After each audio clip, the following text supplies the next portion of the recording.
durable, divisible, scarce, recognizable, and fungible. Sound. Money. I mean, I know what cryptocurrency is. Why don't you tell me what you know about Bitcoin as a jumping off point? Okay, sure. Yo, check it. Hey, yo, fuck cash currently. Cuddies pay me in cryptocurrency. For the crystals that I cut with the cutlery. Anonymous, don't have to meet plugs on the corner now. Press enter on the keyboard, I send your order out. 100 miles an hour as we cruise down the Silk Road. Blowing OG out the whip, trying to pull hoes. I dream of empires, trying to stack guap like niggas who work on Wall Street. So I'm chasing buyers. Log in, there's plenty of users and consumers getting high and rich off of their computer.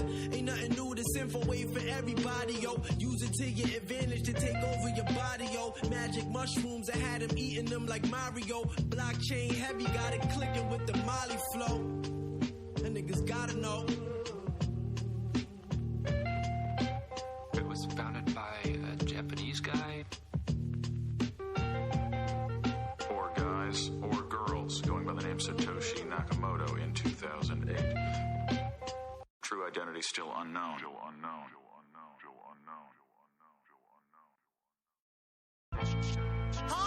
Talking about niggas grilling, man. We out here. Lordy. Yeah. I told my Lordy to take a look inside the dark market. Upload the Bitcoin, we going car shopping. Yeah. You wanted me to check out your music page, you not popping. Knock your ass out like Bernard Hopkins. I got a computer geek white boy to go to John Hopkins. One Bitcoin worth $8,000. Let's get it. Found the vendor off the tour browser, bought product and flipped it. He just needed a drop addy for where they gonna ship it. It wasn't a scam, he read the forms before he made a decision. Until he ran into his man Skrilla. Yeah. Told him we can do this shit legally, no need for paraphernalia. Just keep your word, I heard here's somebody that'll kill you. I'm on a Coinbase, looking kinda familiar, like I've been here before. I see the transaction on the blockchain, you gotta spin with your boy. Shoot me the address of the wallet, and I'ma send it tomorrow. Just make me want run up in all black on the horse like Zorro. It'll be best to control the temperature, Paco. Put a nigga ass in the footy nails, there won't be nobody there to help you. Coinbase layout super easy, there's no way I can fail you. Use the VPN so the boys have no way to trail you. The move at fast pace, I had to control the hash rate. The value of the Bitcoin decreased, it was a bad day. Misogynist acts use bitches' backs as an ashtray. Skate on bitches like Cascade. I'm out. My lordy got a Bitcoin ATM in his living room. All of the cash I had in my pocket, I wanted to give it to him. With the vision, I'm vicariously living through him. I told my bro it's a way that we can make money, even though it's different for him. He got a new job contract, want me to rip it for him. Told me any ideas I had in my mind, go ahead, pitch it to him. My dude's busting the room like, what are you niggas doing? Yo, give me the I told my lordy to take a look inside the dark market. Upload the Bitcoin, we going car shopping. Yeah, you wanted me to check out your music page, you not popping. Knock your ass out like Bernard Hopkins. I got a computer geek white boy, you go to John Hopkins. One Bitcoin worth $8,000. Let's get it. Found the vendor off the tour browser, bought product and flipped it. He just needed a drop addy for where they gonna ship it. It wasn't a scam, he read the forms before he made a decision. Until he ran into his man Skrilla. With the raps and the Bitcoin, we can make 11 million. Get a dose of me, that's how the medicine heal ya. Give me those. Give my Bob Lordy. My Bob Lordy.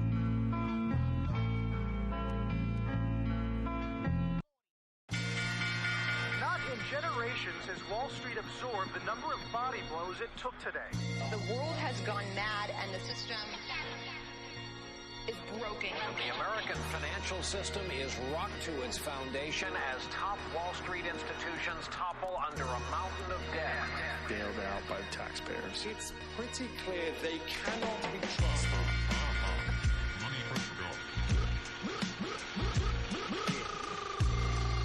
He said, your problem is that you're trying to understand this as an economic story. Once you look at it as a crime story, you'll get it.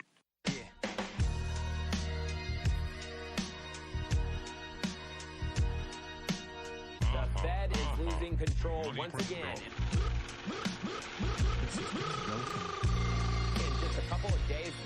Federal Reserve has pumped out $125 billion and handed that money over to commercial banks once again.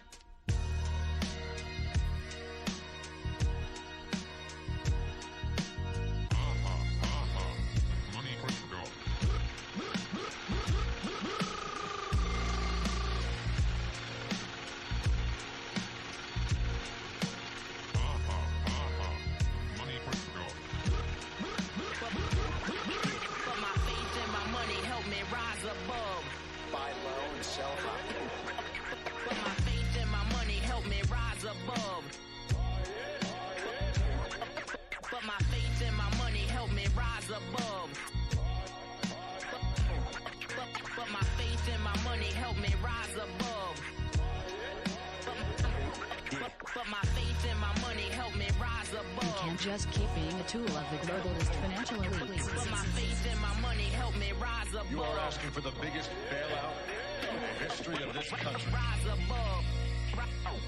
It led to an age of populism, a deep distrust of Wall Street, and a near meltdown of the global economy. See.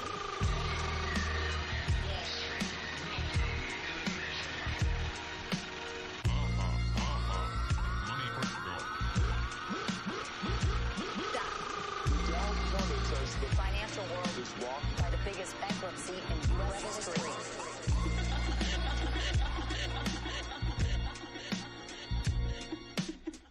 Every time you think of it as bad as it could possibly get, another disaster is just waiting around the corner. Chancellor on brink of second bailout for banks. Money markets will dry up around the world by the end of the week. ATMs will stop spitting bills. Federal deposit insurance will collapse. Banks will close. Mobs panic. It's going to be the end of the world, Bill.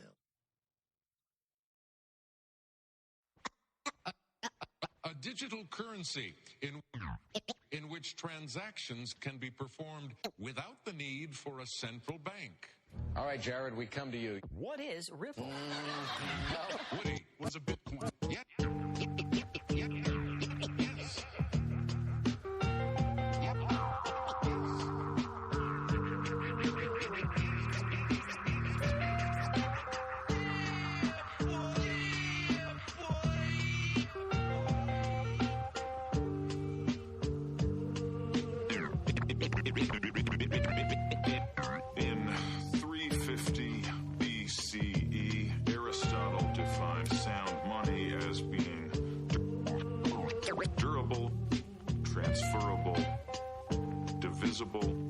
Scarce, recognizable, and fungible. Sound.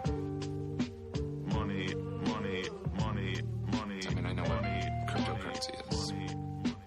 Why don't you tell me what you know about Bitcoin as a jumping off point? Okay, sure. Yo, check it. Hey, yo, fuck cash currently. Cuddies pay me in cryptocurrency.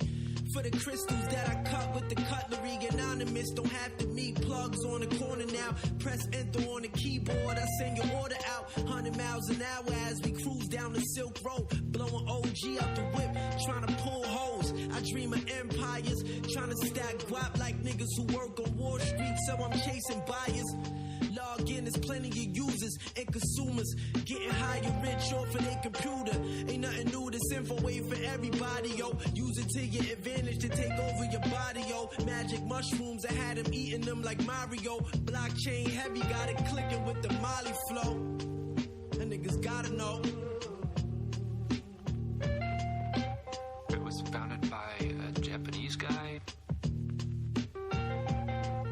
Or guys, or girls, going by the name Satoshi Nakamoto in 2008. True identity still unknown.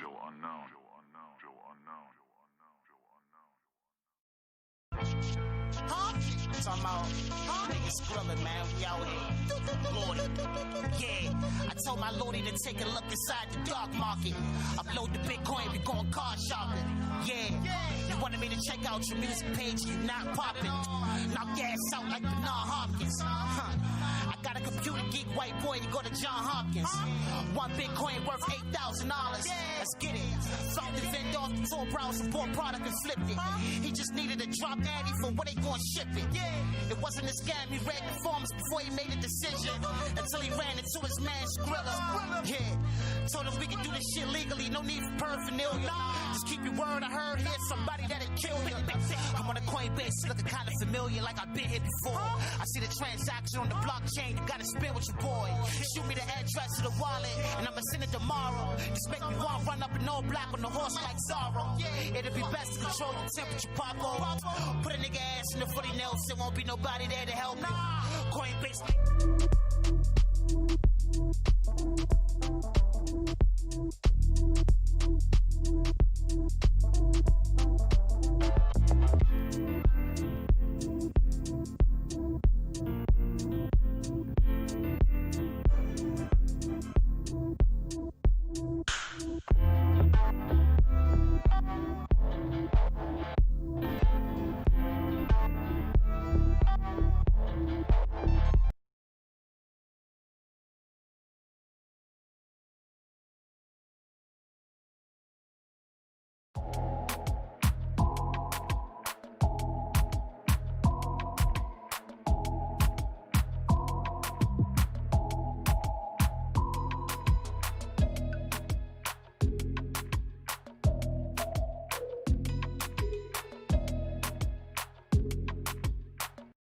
Productions. All right, so that was easy. We're live now. I've got someone in the studio with me. Justin's in the studio with me to kind of help run the broadcasting system this time. So a little bit different feel, a little bit more smooth. We'll see how it goes. But welcome everyone to Drinks in Quarantine. We're so lucky to have a New York City Bitcoiner takeover tonight. And you know, it's gonna be fun. I can't wait to kind of dive into some of the topics that we have lined up tonight. But before we begin, let's go around and do a quick round of introductions. Let's see, I'll start with who's on my right. I don't know if he's on the screens right, but Anthony, can you do a quick introduction? Yeah, sure. Pleasure to be on here, first of all. Anthony Aliyah from TokenBot. You can find us at TokenBot on Twitter or at my personal handle at HUOBI. So great to be here. Great to have you, Anthony. Next up, let's go to Daniel. Hey, how's it going? Yeah, I've already doxed myself. You know, I don't think an alias would work since I'm just talking about Bitcoin all day, every day, so people will know. But yeah, glad to be here, even though, you know, I'm a native New Yorker. I was born there, lived there my whole life, but temporarily escaped.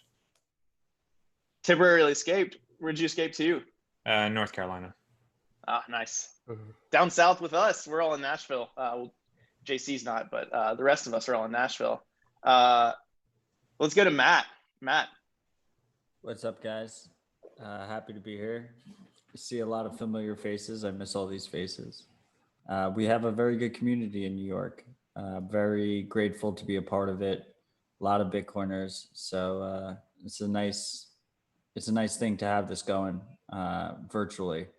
One thing I would mention is that Marty will be joining us soon. He is uploading RHR right now, so I'm supposed to tell you guys that he'll be a little bit late. Priorities. No worries. We'll let him in whenever he gets in. I'm masterminding all of the Zoom right now to make sure that everyone's in here. And so far, no one's waiting, but I'll let you know when he's jumping in. Pedro, let's flip it over to you. Hey, I'm Pedro. Been living in New York for a while, but I'm originally from Portugal and really excited to do anything related to Bitcoin. Awesome. Well, so we have kind of a primer question to kind of flip and this may be Marty right here. So before we jump into the question, maybe we will let him join in. What is everyone drinking? Yeah. Wow, so what do you got? Got some Blue Moon right here. Oh, a couple of wine drinking. That's nice. That's nice. No hard liquor.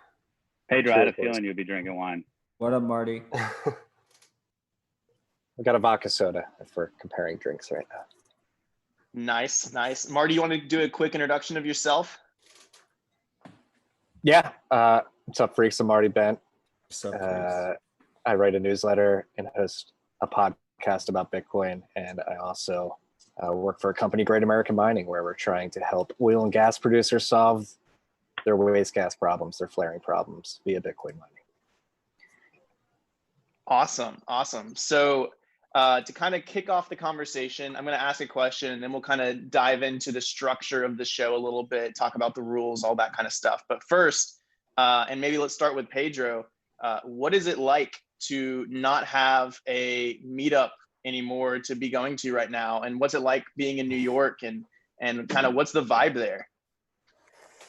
It's weird. I've been barely leaving my house. I've only got out to a couple of upstate meets with some friends, so I've been kind of detached from the Bitcoin sphere in real life. But I think it's one great thing about Bitcoin is that everybody's always present online, so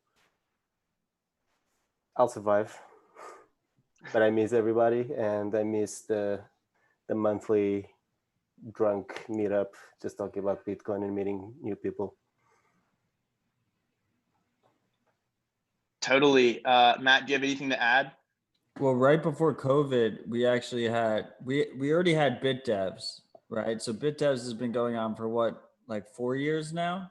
No, it started in 2012, I believe. Longer. Fuck. Okay, so 8 years BitDevs has been going on. And then I guess like blockchain kind of waved over New York. We had like a lot of blockchain bullshit. But in the year leading up to COVID, we had like the diehard Bitcoin community that was going to BitDevs started these drinking meetups that were just like, honestly, they were the best. They were just straight drinking. I fucking love BitDevs. BitDevs is fantastic. The drinks after BitDevs are fucking fantastic. But we just did the drinks after BitDevs, but just we did it. I think we did it twice a month plus BitDevs. So we had a lightning focused one, we had a regular Bitcoin focused one, and then we had BitDevs. The regular one was spearheaded by Pierre before he left us for Texas. But yeah, that was dope. So we saw a lot of each other, and now we're not because most of us bolted out of New York. When shit I think that was the last time we saw each other. Was Pierre's going away? Yeah, I think we took it for granted. To be quite frank, I think it'll happen sooner rather than later. And then we had the beefsteaks too. That wasn't Pierre's going away. It was at the same place as Pierre's going away. That was the Unchained event. That was the last like in-person event. Oh, that's right. Yeah, Hill Country. Right. Yeah. That was good. Country. Hill Country. Hill Country. Yeah. Oh yeah. Yeah, I saw a Bitcoiner on Twitter posted that she lives on like the Isle of Man or somewhere really remote, and there's no Bitcoin events going on. And just realize how lucky you are when you're in New York City. You're like, which Bitcoin event am I going to tonight? But not anymore. It's not even. And now it's. It's not even that. I mean, and this has been said many times before. It's pretty ironic how much of a mindshare exists within New York, particularly focused on Bitcoin, considering the Bit license exists. But that was one of my favorite things working from home, just being able to meet up with people working on the Bitcoin protocol for lunch, or people in and around the space. Like, I mean, people shit on New York a lot, myself included, but there is something to be said about New Yorker, about the networks that you can build in that city. Let's see if it will continue going forward, but we shall see. All right. And Anthony, do you have anything to add to that? I was actually, back to like what Matt said, with BitDevs from 2012, I didn't go to a BitDevs till like last year, or it might have been even this year. It was like the 100th meeting or the 101st meeting, because I was so intimidated by, the tech. I'm not really, wasn't it like, a software person. I'm like, I'm not going to really get anything there at BitDevs. But then, as further you go down the rabbit hole and other New Yorkers, you go to the drinks and they, they're welcoming, come to BitDevs. And you go there and you're like, okay, I understand a lot more stuff than I realized from the beginning. And this is actually the best meetup there is. And what have I been missing? And, oh my God, I could have been here 4 years ago. So it's that we definitely miss those meetups for sure. I mean, I think the majority of us don't understand anything that's going on in BitDevs. I mean, I like, Yeah. I like know, like I think like if I keep going, just like from osmosis, like it just goes into my brain. Like I'll learn it eventually if they keep speaking. I'm pretty sure there was one at Baruch going over a lot of areas of like coin joining, all kinds of like different types of ones that got super technical. I was like, my God, this is in deep, talking about like all these different scenarios. That was the only one I understood. All the other ones I was completely fucking clueless about. Yeah, and think about, how crazy it is for, someone who's totally new to the space and they come in and it's just 2 hours of, well, sig hash, no input. But I mean, going consistently for somebody who's non-technical, I think my first BitDevs was in January of 2015. And I try to make it to at least like 5 or 6 a year. I'm not gonna make it every month, but it feels like over time, that meetup particularly has helped me develop an understanding of Bitcoin that I probably wouldn't have had I not attended those events. They definitely go more into depth of like what's going on that week or that month on Twitter, crypto Twitter, of like a different hack or a different, talk about Lightning Network, and you can like a deeper dive into the, the subject of the date, basically.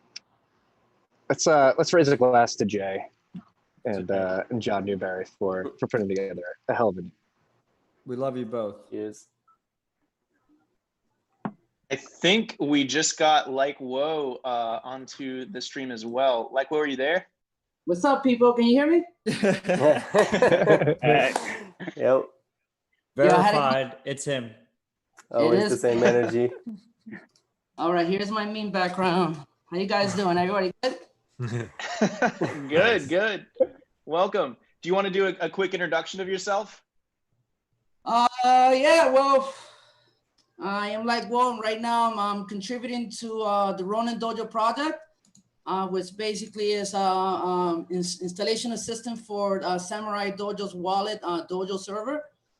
I've been contributing there for a while now. Started around in February. So I've been refactoring a lot of their code. Right now I'm going to be working on adding some RAID functionality to allow users to have redundancy. I'm going to implement some encryption with looks.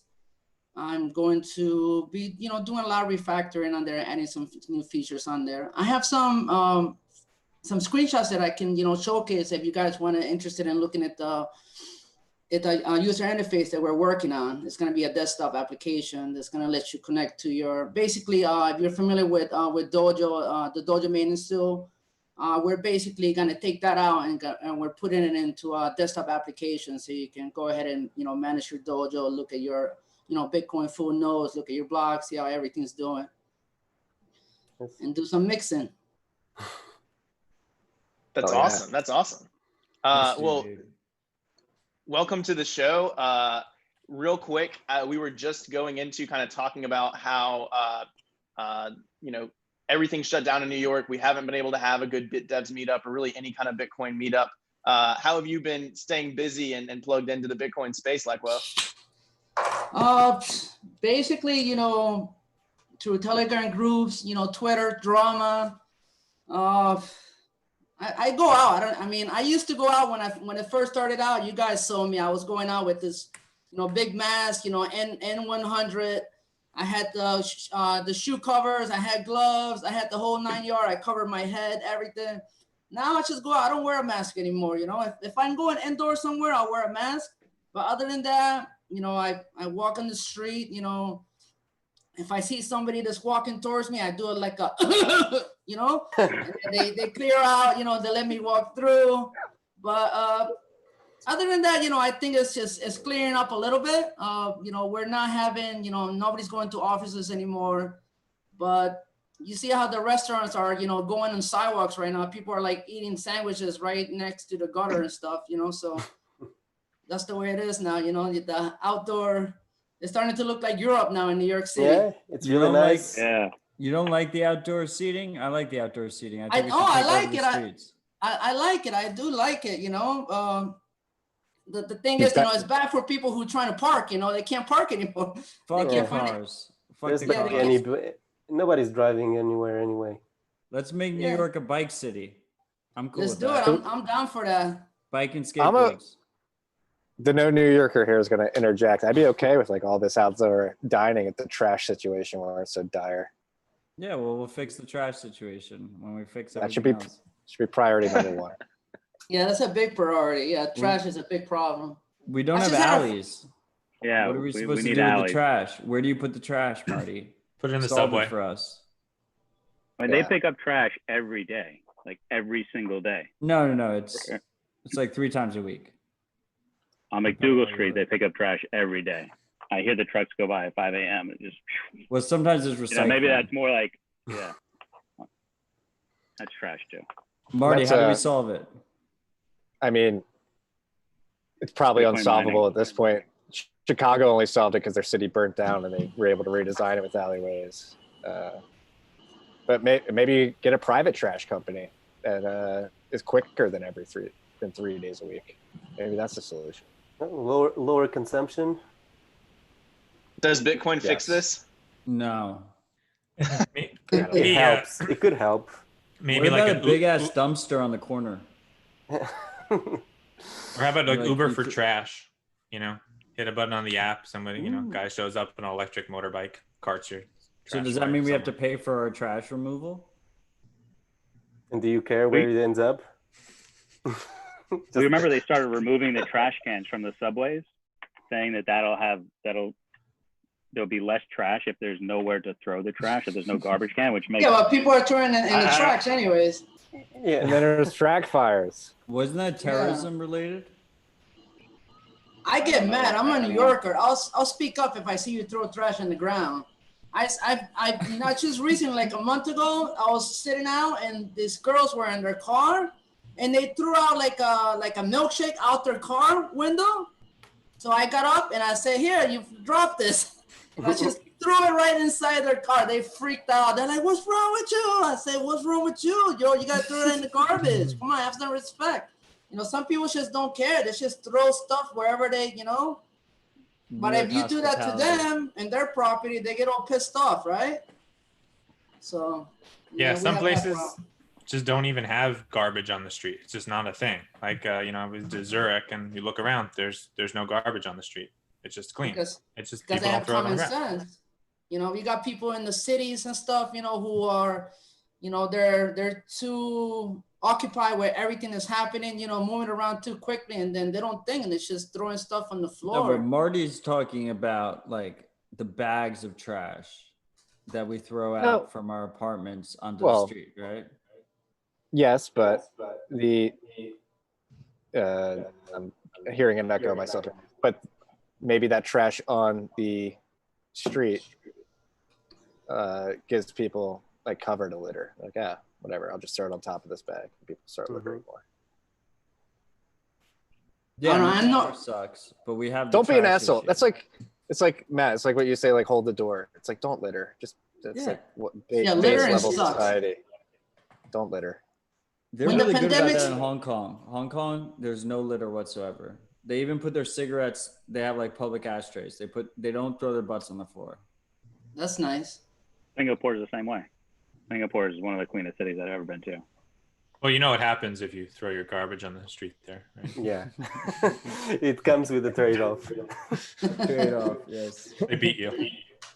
All right, so I know Brandon's about to hop into some of the rules, but I do have to ask a question to Matt and Marty. You guys just finished an RHR. I expected at least one of you to be bombed by now. We sip and stare. We sip and stare.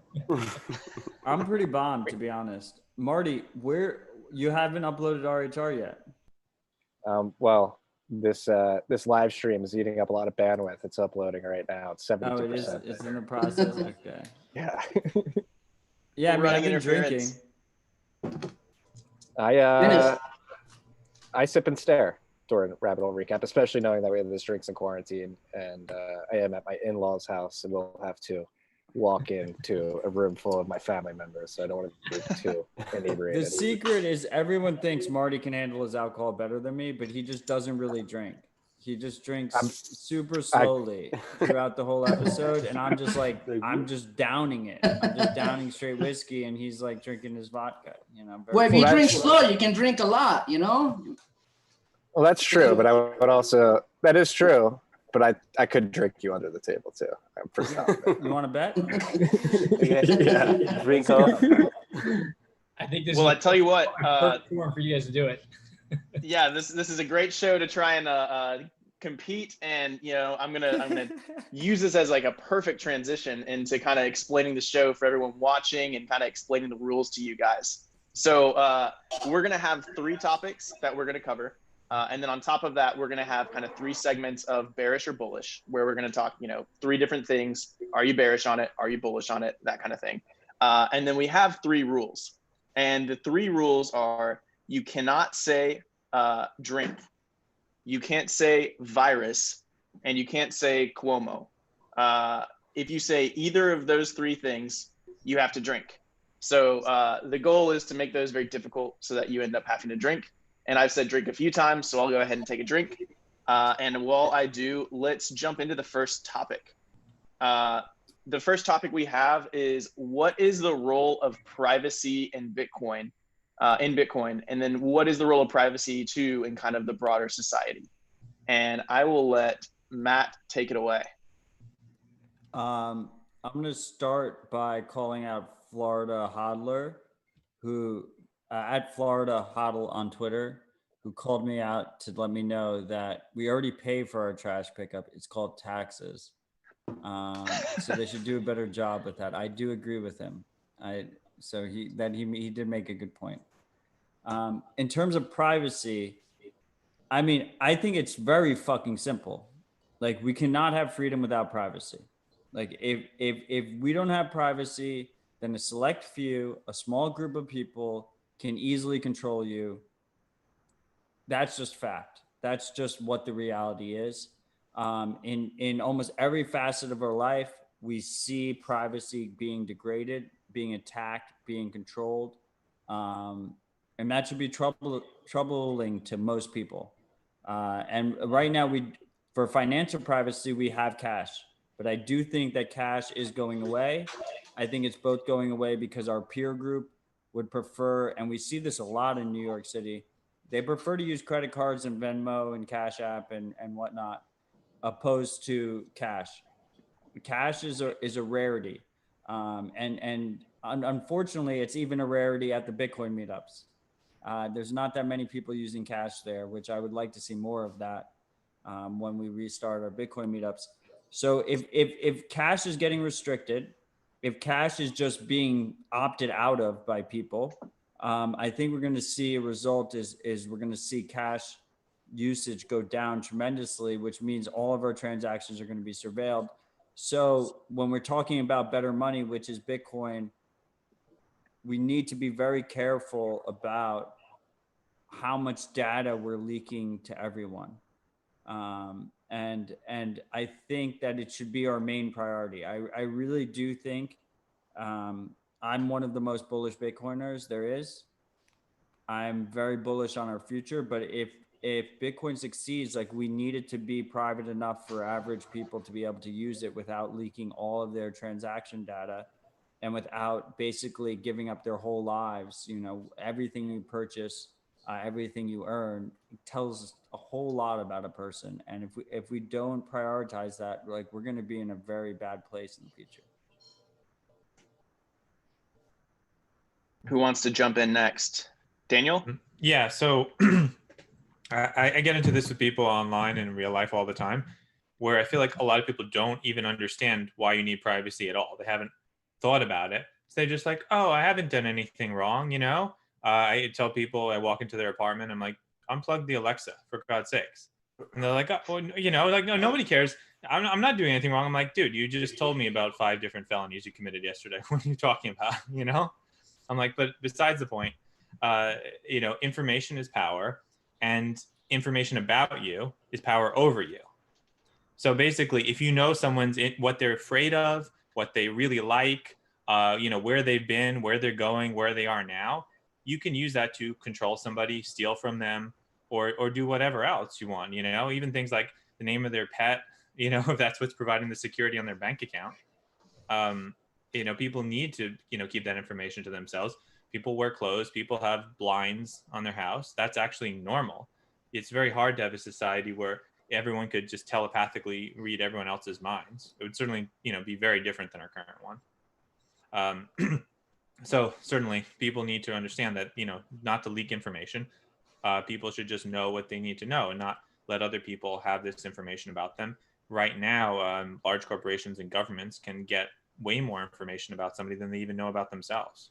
They may have forgotten, all the places they went to and things that they've done and reviews that they've made and contacts they've had and, who they were near and so on. And it's all out there. And that's a super weapon that can be used against people in incredible ways, where they could just go back and say, oh, hey, you were at some protest 3 years ago. And we now disagree with the content of that protest.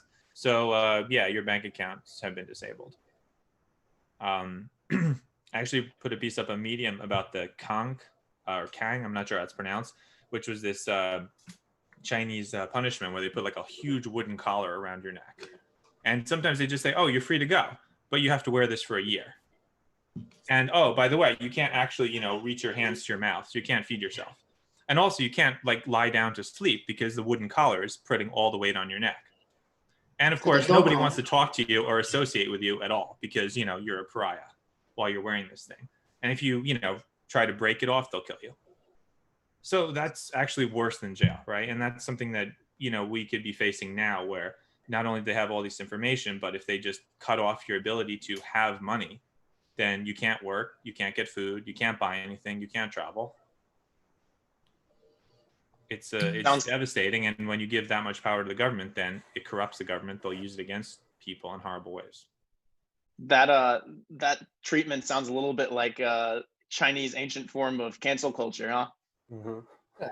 Yeah, they did this up to like the early 1900s. Wow. This even existed in like the feudal states, right? The yoke, like a Yugo Yugarum is what that stands for, right? Or stems from. Put somebody in trouble to put them in the yoke. Yeah, but this one was portable? Yeah, it would be like mobile, so it wasn't like attached to anything. Yeah. No, I mean, to draw back to like the essence of the question, what role does privacy play in Bitcoin? I think right now it's an ideal that we strive for, right? Obviously, it's subpar. The privacy assurances are subpar at the moment, and it's something we're attempting to make better over time. And it's a back and forth, like how it's a question or a discussion I had earlier this week with Vijay Boyapati. Like maybe the lack of privacy right now is a quasi Trojan horse to getting Bitcoin not as much attention from governments, because we have things like BIP Taproot, which are on the horizon, which could improve privacy. We have CoinJoin implementations getting better. We have CoinSwap being worked on right now. Yes, it isn't privacy. Bitcoin privacy isn't perfect right now, but I feel like it has gotten better and will continue to get better going forward. So to keep the context of the question, like what role does it play in Bitcoin right now? It's an ideal that we're striving for, not yet at, or maybe we'll never get perfect privacy, but I think it's getting better. Yeah, and I think that even just asking what the goal of privacy is kind of, I don't know if this question would make that much sense maybe 30 years ago. I think that people were at least in the expectation of default privacy. And I think one of the questions people need to ask themselves is really what the goal of people trying to undermine that privacy. What is their goal? What is their end game? Is it just to provide you with a better recommendation for a pressure cooker, or is it to actually siphon all your financial transaction data so they can know what your political inclination is, or just to push more product onto you? Either way, unhelpful, I think, and a net negative in the end.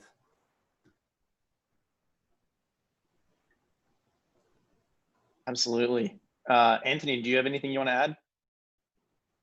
Yeah, I'd say Bitcoin has taught me a lot about privacy. Before I got into Bitcoin, I was probably like anybody else, not really even knowing why I needed privacy, or it never entered my mind as like, okay, I should be focused on securing, you know, my privacy. And obviously you go to Bitcoin meetups and you learn, okay, I need a local client on my computer to store passwords that's not connected to the internet kind of stuff. You know, that you learn a lot about what can be used against you. I mean, you can just take a look at all of the hacks against credit card companies or Equifax or any of the social media companies that they have your, not only your financial information, but your private conversations.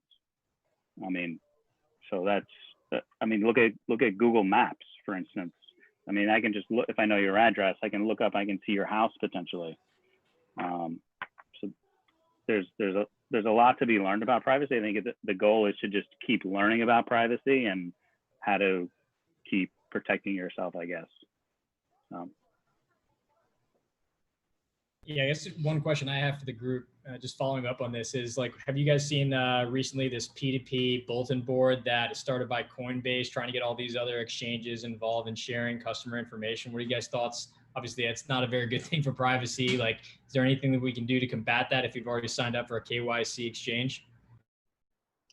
Yeah, we actually just talked about this on RHR. I mean, the reason they're creating this coalition is to basically work with FATF, the Financial Action Task Force, whatever it is, which is FATFA, which is this international, supranational almost organization, regulatory body that was created by the G7 countries. And as an American particularly, I find the fact that FATFA is able to create this regulation and then force it on individuals in this country is frankly unconstitutional. And so I think this coalition that Coinbase, Gemini, Kraken, Bittrex, BitPay, or BitGo, and Gemini, they're at a second layer to FATFA. And I think we have to focus on the first layer. Like, why do we even put up with FATFA? And I think a way to push back on this is make people more aware that, hey, there is an unelected body, regulatory body that's supranational and sort of enforces and dictates how you can and cannot move money. And they're making the laws, and you didn't elect these people, and you have no idea who they are, and they're dictating how you can and cannot move money. And it doesn't make any sense to me as an American why that would be allowed. So things like the $10,000 or $11,000, whatever it is, like limit on a transaction, is that FATFA, or what do they do? Kind of, not to put you on the spot, but can you explain a little bit more? No, that $10,000 limit, I believe, goes back to the Bank Secrecy Act. I think Caitlin Long actually had a good thread on that. Is does that law even make sense anymore? Should be inflation adjusted. So when it was like created in the 1960s, right? It should be like 60K or something like that. 63,000 or something. I think she's and that's their inflation numbers. They created at a point where it seems almost unattainable, and a couple of decades later, it's just a common transaction. It's like, okay, now I have to disclose. But FATFA is even worse. FATFA is $1,000. They're going to exchange KYC data if it's under if it hits the $1,000 transaction. They need to know who the sender and receiver is. These exchanges, they were pressured into doing this, or it's just they were pressured. Yeah, they were pressured by FATFA. Could they have fought back instead of creating a working group? Yeah, they could have. Coinbase used to fight back, but they're not fighting back now. So, but I think I agree with you, Marty. Like, I agree. We should fuck FATFA. Like, they are obviously un-American. It is unconstitutional. Like, they should not have this kind of control to force these private disclosures of information. But at the same time, like, we're not going to be able to stop them for a long time. Like, they're going to keep implementing this shit, and it's going to get worse and worse. And I think people should realize, like, in my mind, like, get your Bitcoin while you can. Like, I think the ultimate end goal here is that we end up in a situation where we're not able to withdraw our Bitcoin, where we're not able to take self-sovereignty, even on like the KYC compliant avenues. Like, people think like, oh, I got to do KYC, but at least you can take ownership of your Bitcoin. I think that part goes away in the next 5 years. Well, you thought it would have been taken away already. And I agree. I agree with everything. It's only going to get worse. But I think the more people are educated about the fact that this organization exists, it's unelected, and it has a very strong influence on the way you move your money. I think people should be better educated, and they can make better decisions and fight back against it in more organized ways. How do you think and I don't even know if this is totally true, but is it true that now anybody with a bank license can be a custody service for any crypto thing? I'm sure that now that, I mean, any government institution can go against Kraken and Coinbase because in the grand scheme of things, they're relatively small, but enter JP Morgan and they have a slightly bigger team to fight against that type of regulation, or I'm sure that they will just find a way to actually exploit it. But do you think that that's going to have any impact on at least the numbers and the limits they impose?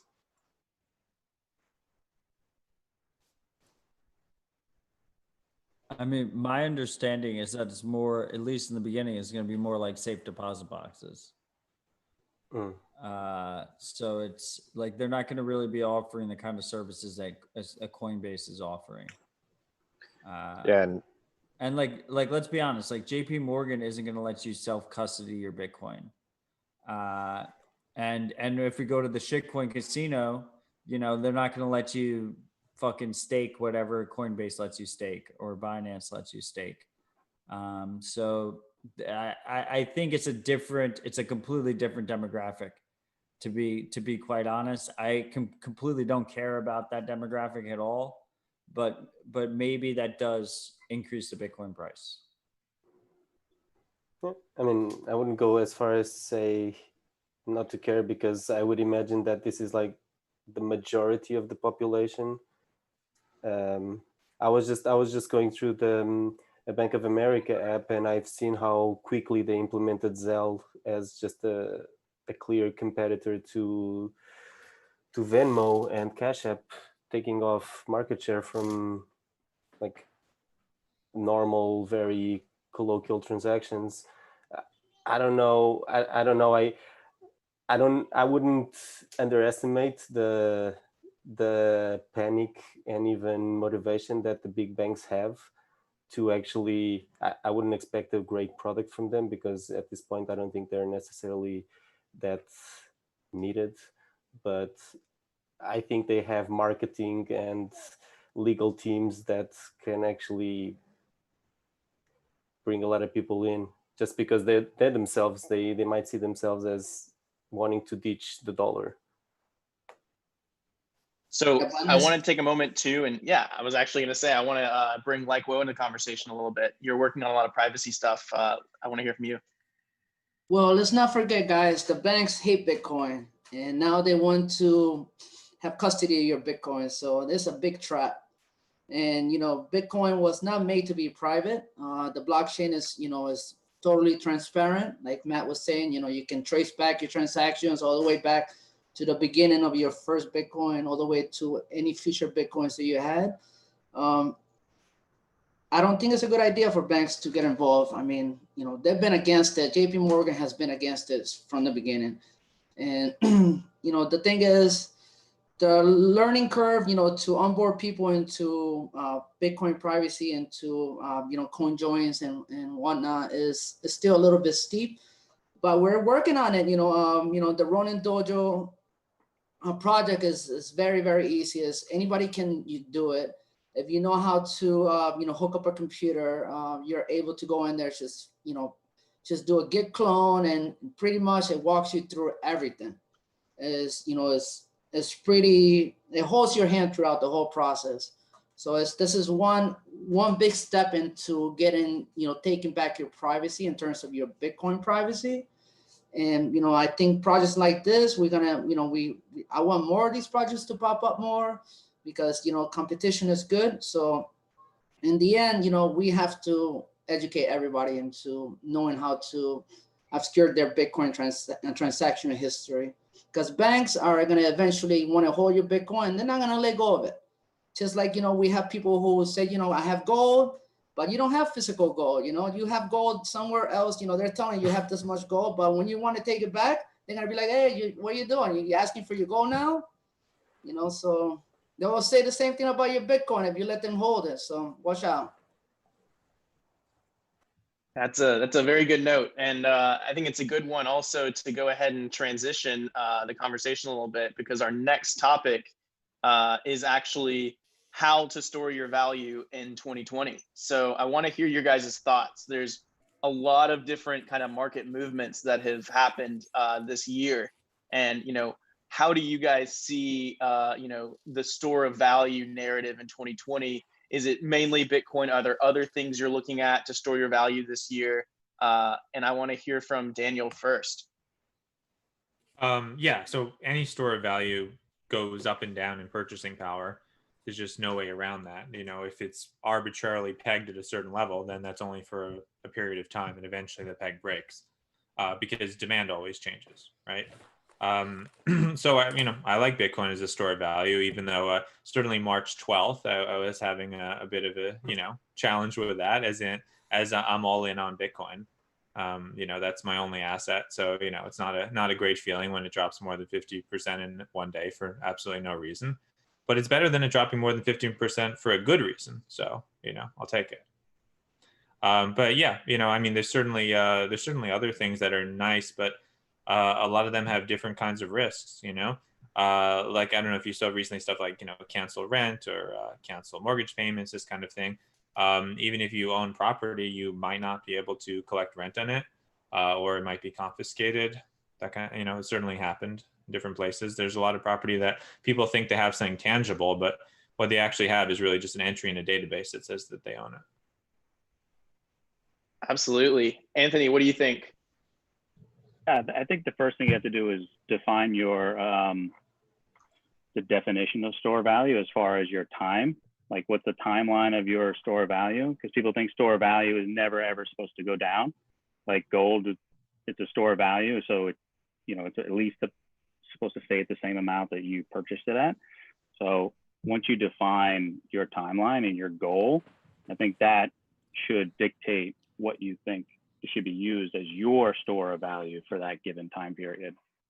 If you're looking at a retirement account 30 years from now, and I would definitely be more inclined to be into the Bitcoin than necessarily like gold. I don't know how people still compare gold and Bitcoin. They're two completely different things. How are you comparing something that's physical, that's a $10 trillion market cap, to something that's 300 billion and 10 years old? So, Matt, looks like you had a strong reaction there. What are you thinking? They're competing monies. Gold versus Bitcoin is the battle of our century. And I think I agree, but they're at completely different phases of their lifestyle. Oh, damn right. Absolutely. Their lifestyle. Yeah, but gold, I would say that gold is the most comparable asset to Bitcoin. Definitely more comparable than the dollar. It's like a gold cash combination. But we're talking about store value. I'm not talking about like right. Currency Store value is very but similar to gold. But gold has history. Gold has market share. But gold is a shitcoin in comparison to Bitcoin. I would fuck gold. In my mind, fuck gold. I would listen, I'm with you. Bitcoin. But Bitcoin is in a growth phase, whereas a gold is has already been validated for however many years, Yeah, no, absolutely. I agree. It's like comparing the S&P to a single stock. No, because it's Bitcoin. As far as yeah, gold's at full valuation because people understand that it's valuable. They get its properties, right? There's no rapid innovation in the gold asset space, right? It's just, it is what it is. But then also you put it somewhere, it stays there. It's the same thing in 10 years. Whereas Bitcoin is going to be very different in 10 years, right, than it is today. Bitcoin is not fully valued. Most people don't get why it's valuable. Even people who have Bitcoin sometimes don't understand what is really giving it the value there. So gold is likely to have similar purchasing power within an order of magnitude 10 years from now, like it had, 10 years ago. And Bitcoin is likely to be on a, much higher order of magnitude of purchasing power until it gets to that fully valued point, in my opinion. Bitcoin is designed to pump forever. Whether that comes to fruition or not we don't know yet, but it is designed to pump forever. Well, I think I was going to say, what I think is interesting about this week today is gold surpasses its all-time high. Silver breaks out of like a multi-decade sort of bearish market, I'm pretty sure.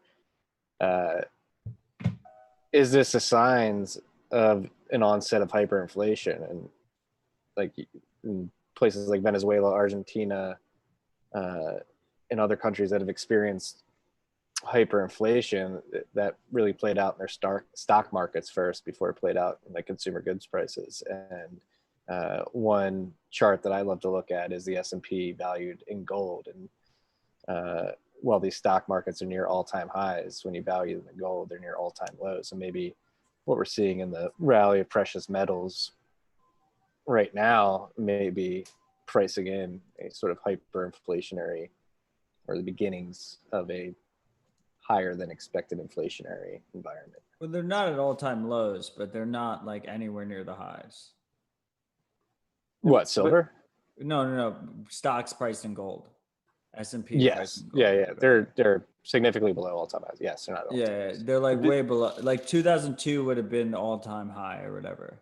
And I do agree with that. I think it's the dollar dumping, right? And it's amazing to me that Bitcoin really hasn't responded to this whole situation. But at the same time, like I was saying to Marty on RHR today, which hasn't released yet, is that maybe it's out there.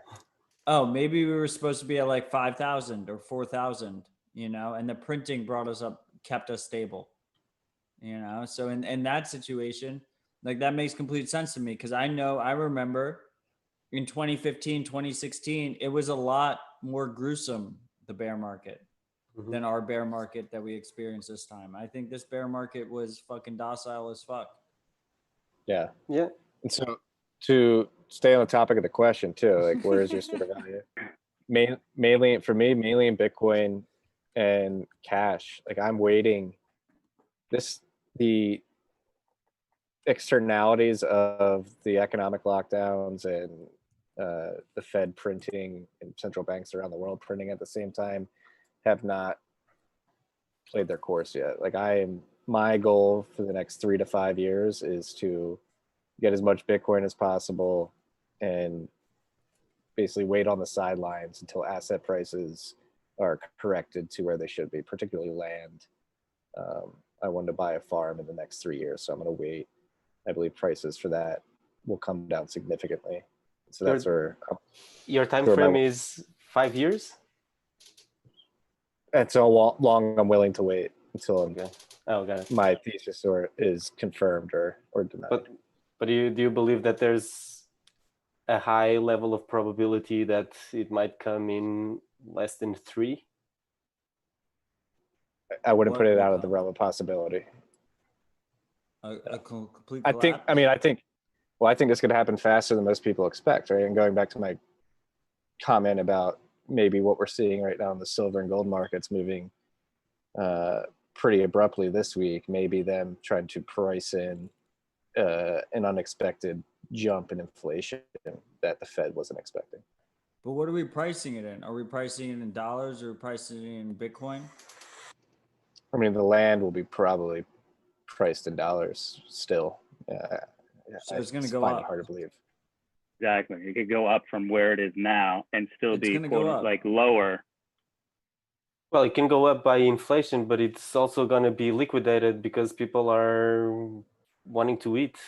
Yeah, and that's why I'm holding Bitcoin. I think it will go down. I mean, the purchasing power of your Bitcoin will increase significantly. The only problem is in the short term, Bitcoin there's a lot of people that are holding it as almost like a luxury investment. What do you mean by that? I feel like there's a lot of people that are holding it in the situation where it'll be the first thing they liquidate. Yeah, I don't take it. That might be what we witnessed on March 12th. Yeah. But that's normal. That's like you get when there's like a monetary bubble, people go into speculative assets to kind of hedge or get some yield or whatever. And yeah, Bitcoin fell like crazy in March. Everybody was like, "Oh, are you okay? Do you still believe in Bitcoin after this crash?" And like, yeah, sure, nothing changed for me. But I understand that people, even true and tested Bitcoiners, might have lost their jobs and need to do rent. They need to sell some. Well, so I guess this actually hones in on the core of the problem is what do people use as collateral? Like, and as we get closer to Bitcoin being used as super collateral, that type of scenario will probably be less likely because people were liquidating their Bitcoin to cover their margins that were based in US dollars. And I guess you'll see that play out based on individual companies or financial institutions that weigh the opportunity cost of holding dollars or Bitcoin as collateral and when that sort of tipping point happens. And those companies are popping up already. So see, on BitMEX, you can only have Bitcoin as collateral. And that actually is a problem when you have like a March 12th kind of scenario, because then as the price is dropping, of course, you want to buy more at the lower prices, except that your collateral is dropping in value as your long positions are losing value. So then you just get liquidated all the way down. And fees were crazy too, so it was hard to deposit. Yeah. This is what happened to Murat's fund. And that's the, that's the question of when is that tipping point, where a lot of speculation about the fall on March 12th was that you had oil markets crashing and the equities crashing as well. And the theory is that people were selling Bitcoin to cover those cash margins. And if that flips, maybe they wouldn't be selling Bitcoin as aggressively as they did on March 12th. I think a lot more people were leveraged than we thought were on March 12th.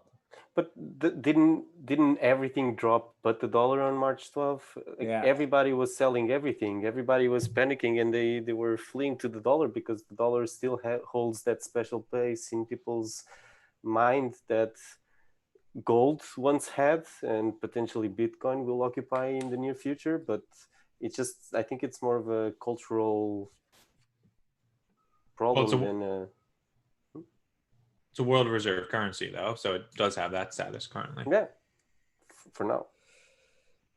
I can't take you seriously about gold because you're just sitting in a room of gold.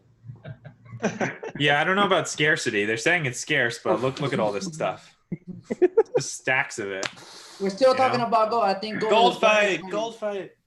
Like with gold, you have gold, right? Let's say, Daniel, you got all that gold behind you, right?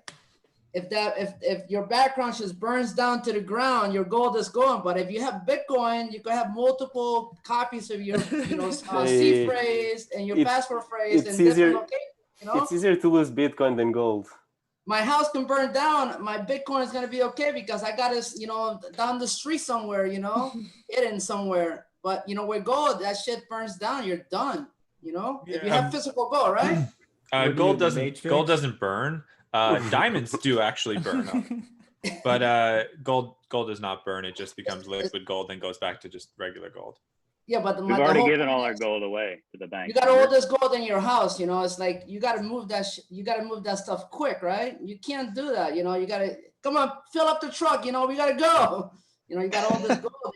You got to pick up and move around. With Bitcoin is so easy. It's like gold 2.0 to me. It's like gold is just outdated in my opinion. Yeah, I just rewatched the original Italian Job movie, and people calculated that if they actually loaded up the Mini Coopers with that amount of gold, they wouldn't be able to drive at all, much less do crazy stunts. So I want to take a moment. First off, no one has even talked about like Tesla stock or these crazy stock market valuations and how that factors into this whole how to store your value in 2020. Yeah, Marty? No, I mean, it's pretty insane what's going on right now in the S&P 500 particularly. I believe you have the top 5 stocks driving something like 20% of the overall performance of that index, and that is something we haven't seen since the 2000 .com bubble. And as much as I love Davey Day Trader, Dave Portnoy, and respect his hustle in the content, it's got game, letters hit it. Stonks only go up, Marty.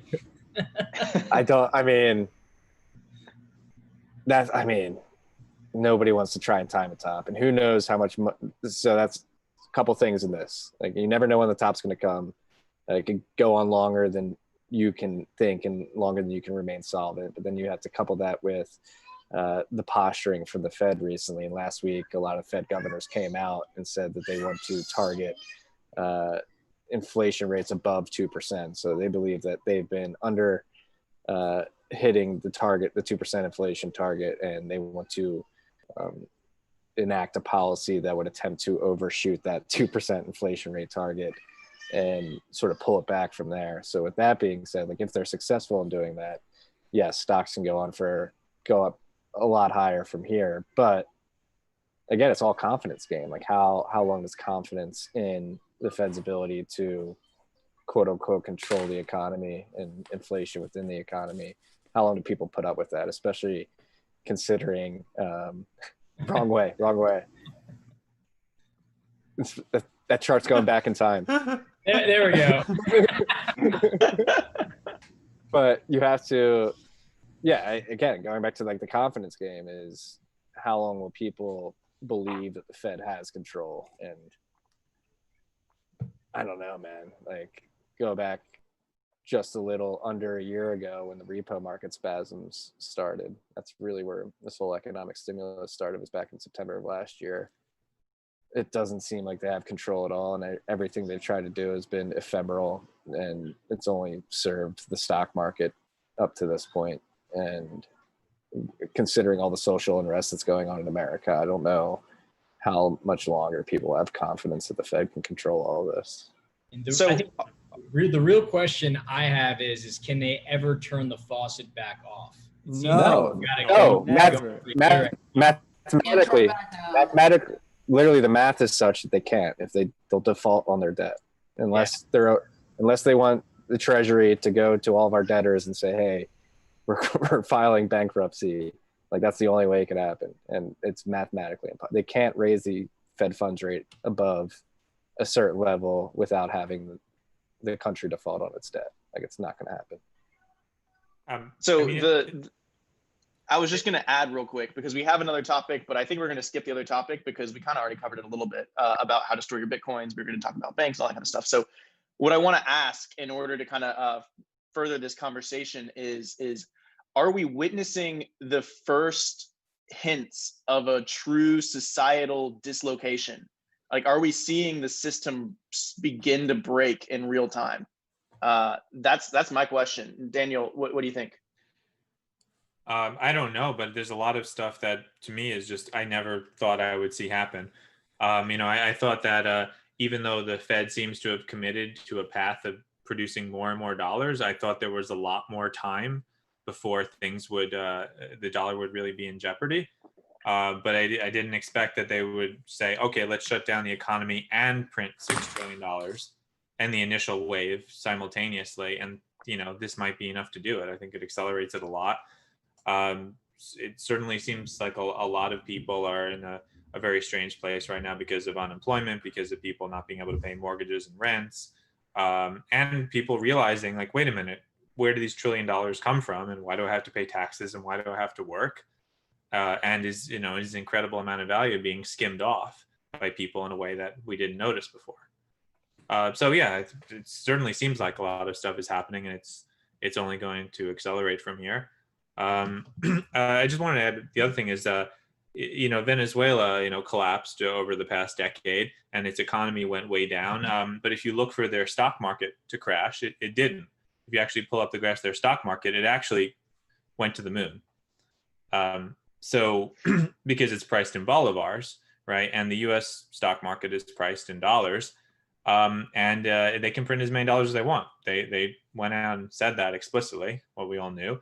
So I think they would rather see the stock market go to the moon and the dollar collapse at some point, right? Than allow the stock market to collapse. So we might actually end up in that scenario. I don't want to dominate this conversation, but I think Daniel brought a very good point there, is the combination of the money printing and the shutting down of the economy at the same time. It's not the exact same situation, but it's very similar to what happened at the Weimar Republic when France came and occupied the Weimar Republic to recoup their debts from World War I.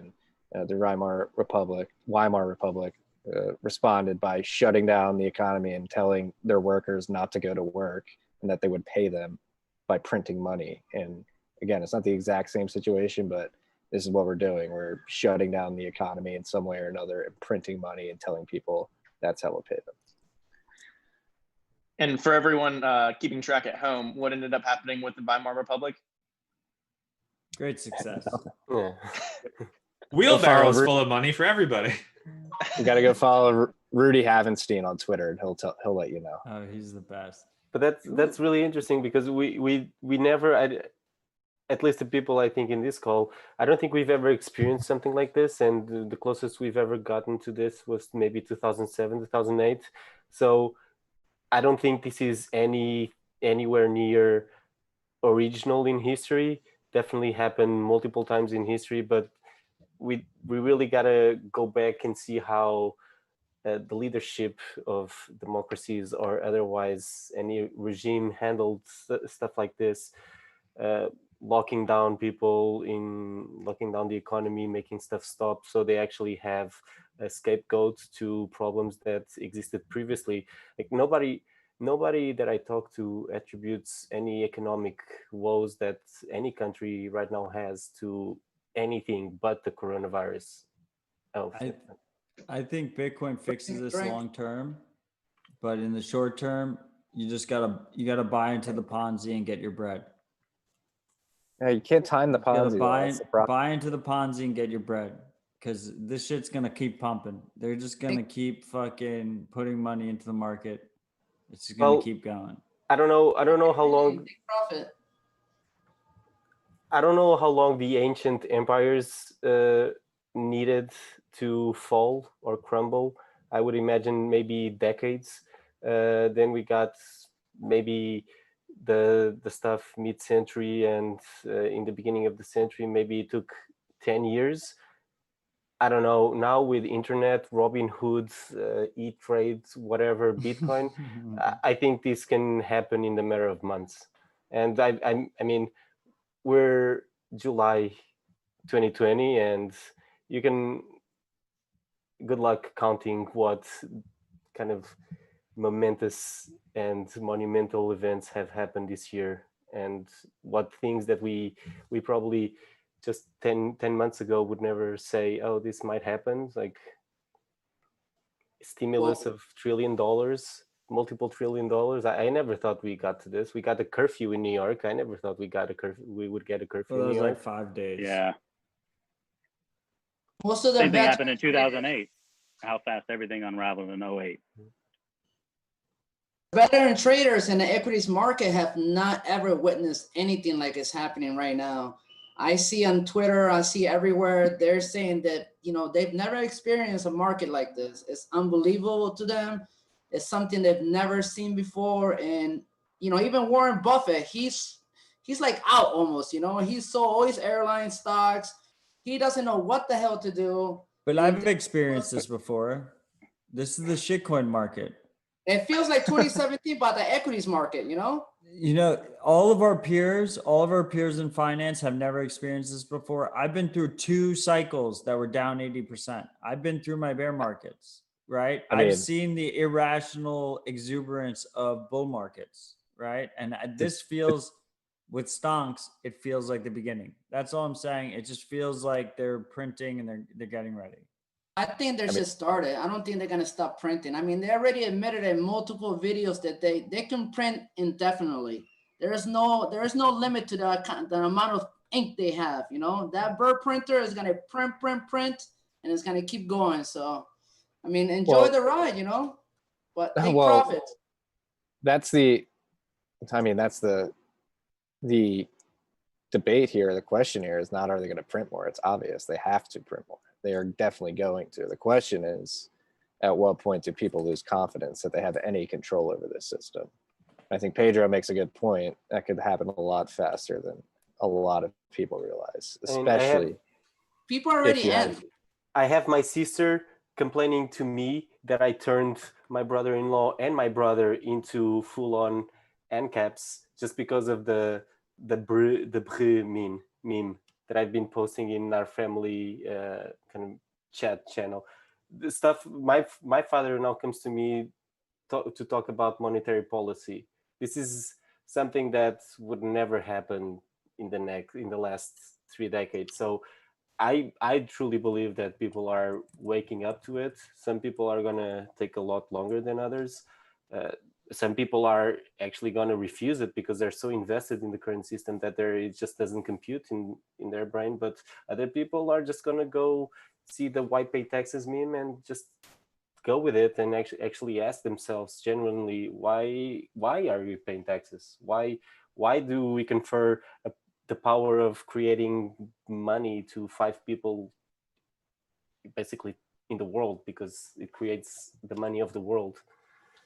And yeah, as soon as you have that, people are immediately looking for alternatives. They might go to gold, they might go to Bitcoin or silver. Your average Joe's I think we'll look back. Go ahead, buddy. Go ahead. I was just going to say, I think we're going to look back on this year as, instead of, obviously tons of people are losing money, but there will be people that have made the most money in 2020. And you can go back and look at like mid-March, or try and find like who was buying what in March. Like any hedge fund, any successful traders, they were basically betting the house, looking for those, like that was their opportunity. They weren't buying into everything. There's an investor I follow, Ricky Sandler. He basically said on CNBC, it's like, go take a mortgage out on your house right now and go buy stocks. And he couldn't have been more right. And he got so much flack from, Karens of the world of like, I can't believe you told me to bet my house and risk my house. And it wasn't like risk your house. It was understanding the risk that is given and the tremendous upside versus the lowest amount of risk that you could take. So I think there'd be plenty of people that have made tremendous amounts of money in 2020, and not just they're printing money, we're losing, kind of that whole spiel. Do they have the wherewithal to cash out though? That's the question. Right, like time. Yeah. Sure. So can I ask you a question? Are you, if anybody has any kind of debt, any significant debt, are you planning to pay it out, or are you planning to just wait? Denominated in dollars, obviously. Because mortgages right now are, sub 3% for 30 years. So, if inflation is running significantly more than that over the next 30 years, paying it early is not necessarily a good strategy. Yeah. Right, it's cheaper to pay down that debt later. So we got a question here from YouTube. I want to get some of these chat folks involved. Some recent chatter lately about economic advisor Trump, Judy Shelton, being, proposed to get on the board of the Fed. What's everyone's thought on her specifically and her interest in ultimately returning us to the gold standard?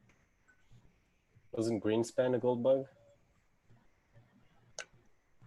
I don't think we could ever go back to the gold standard. I mean, we would enter a huge depression if that happened. Never fucking happening. It would never happen via the Federal Reserve. Not voluntarily. It's not voluntarily happening. Yeah. Like, are aliens gonna land? Could the This idea that we're returning to the gold standard is never gonna fucking happen. Like, Well, it will just not happen. I think upon the question is, there's been a lot of outcry from a lot of people saying that Judy Shelton would be a disaster to the Fed. So if she has no interest or ability to drive us back to the gold standard, then what's everyone so worried about? Optics. It's all confidence game, right? Like if you have a dissenting opinion within the Federal Reserve Board, that's what they depend on, is that people believe that they're making a correct decision in terms of monetary policy. And if you have somebody very powerful within that Federal Reserve Board with a dissenting opinion that is completely the opposite of the policy that you're implementing, then it can have people question that, and then you have the cascading fall in confidence. These institutions rely on consistent message, and if there's one that falls out of that, it's troubling.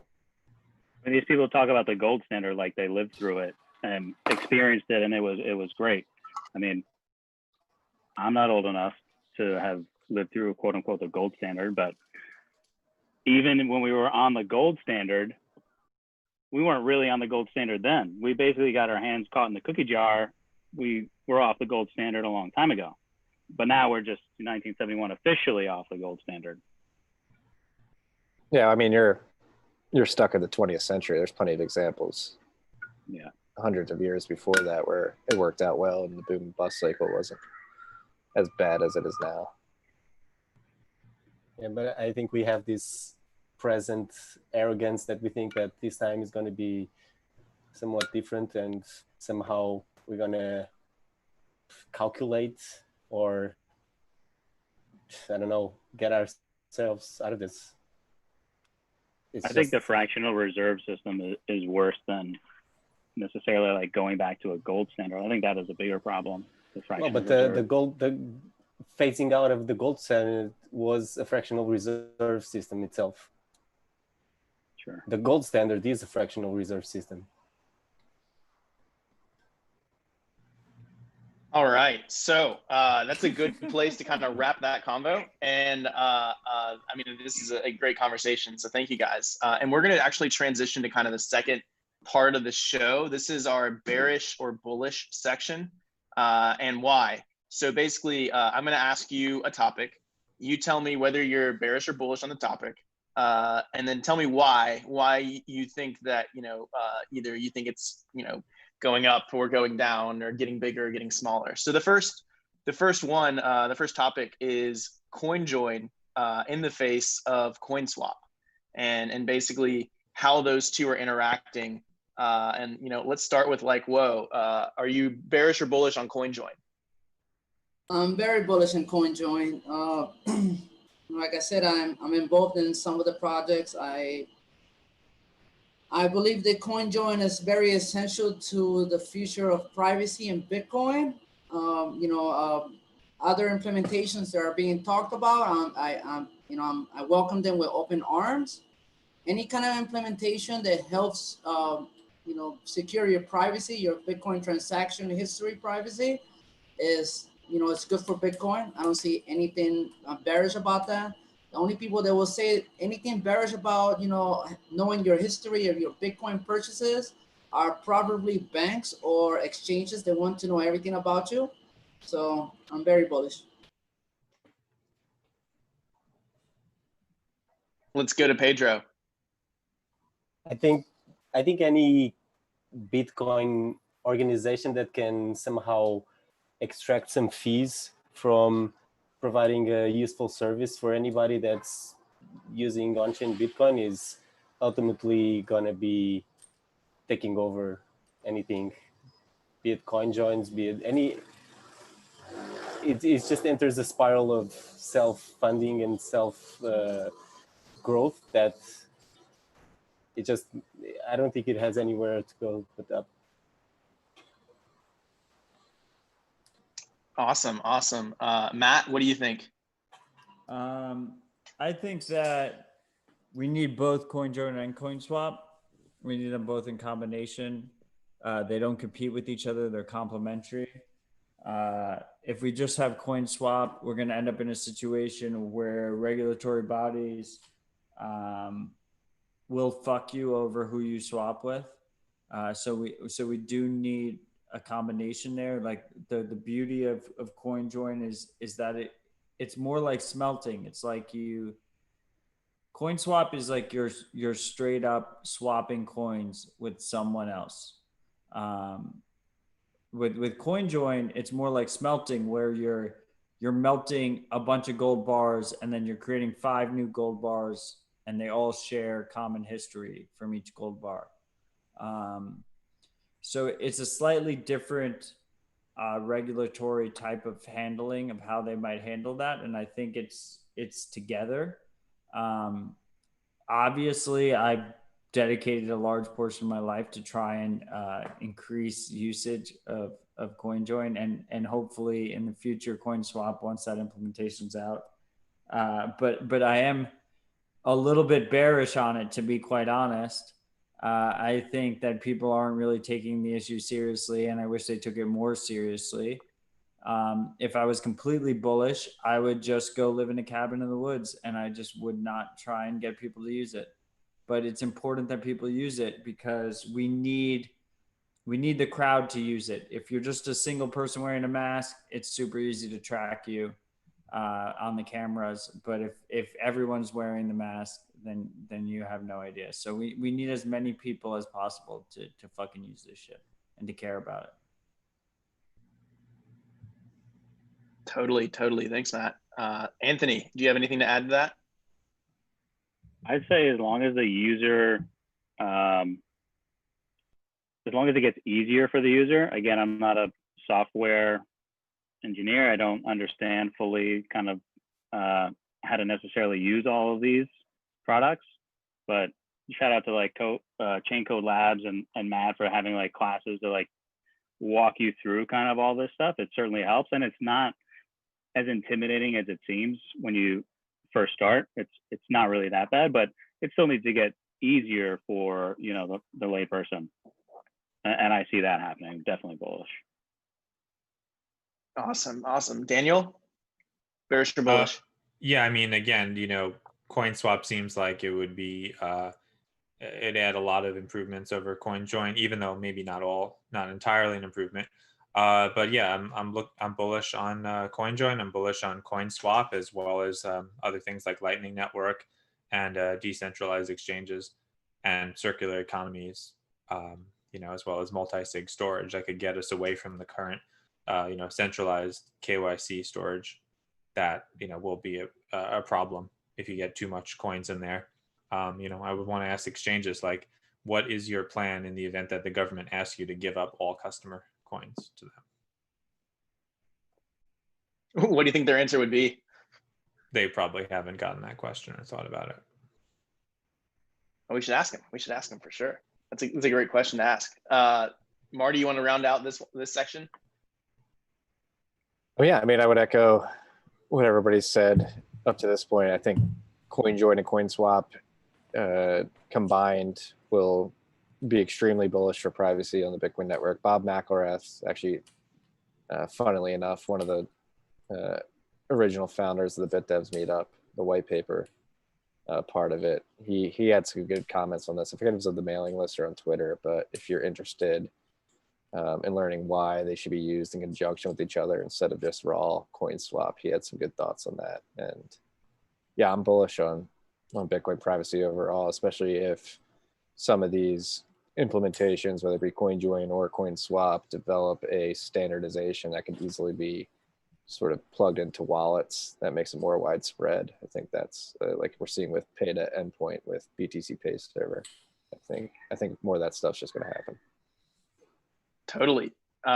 JC, let's flip this one to you. I know you love talking about privacy. You bearish or bullish on CoinSwap, CoinJoin?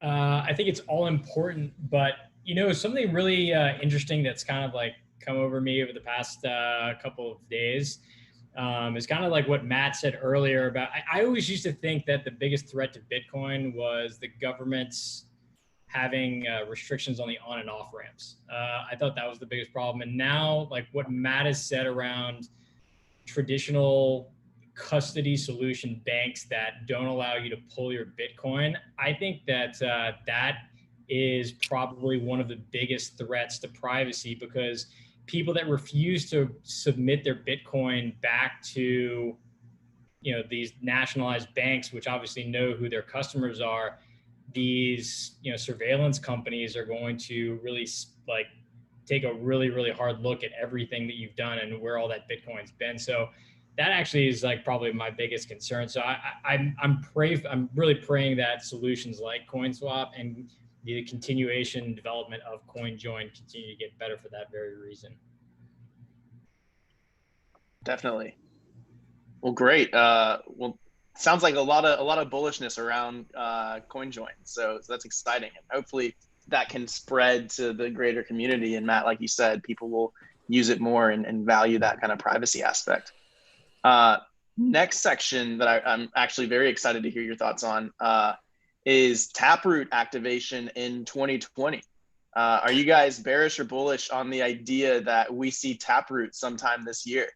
Marty, you had kind of an immediate reaction, so we'll let you kick this one off. I mean, I think it's impossible with the proposed activation to get it in 2020, right?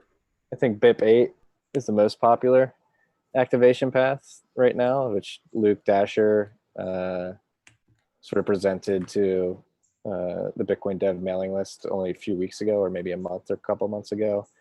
I think, I mean, that's a big debate right now. Just observing the mailing list, Anthony Towns and Matt Corallo had a back and forth last week, just trying to start the conversation of how do we activate this. And I think the devs, just observationally, just what I think, I can't speak for them. This is sort of the connotation I got from them writing on the list, is that they really don't want the responsibility of putting it forward. So we may need maybe like just users socially on Twitter and other venues pushing one activation path forward.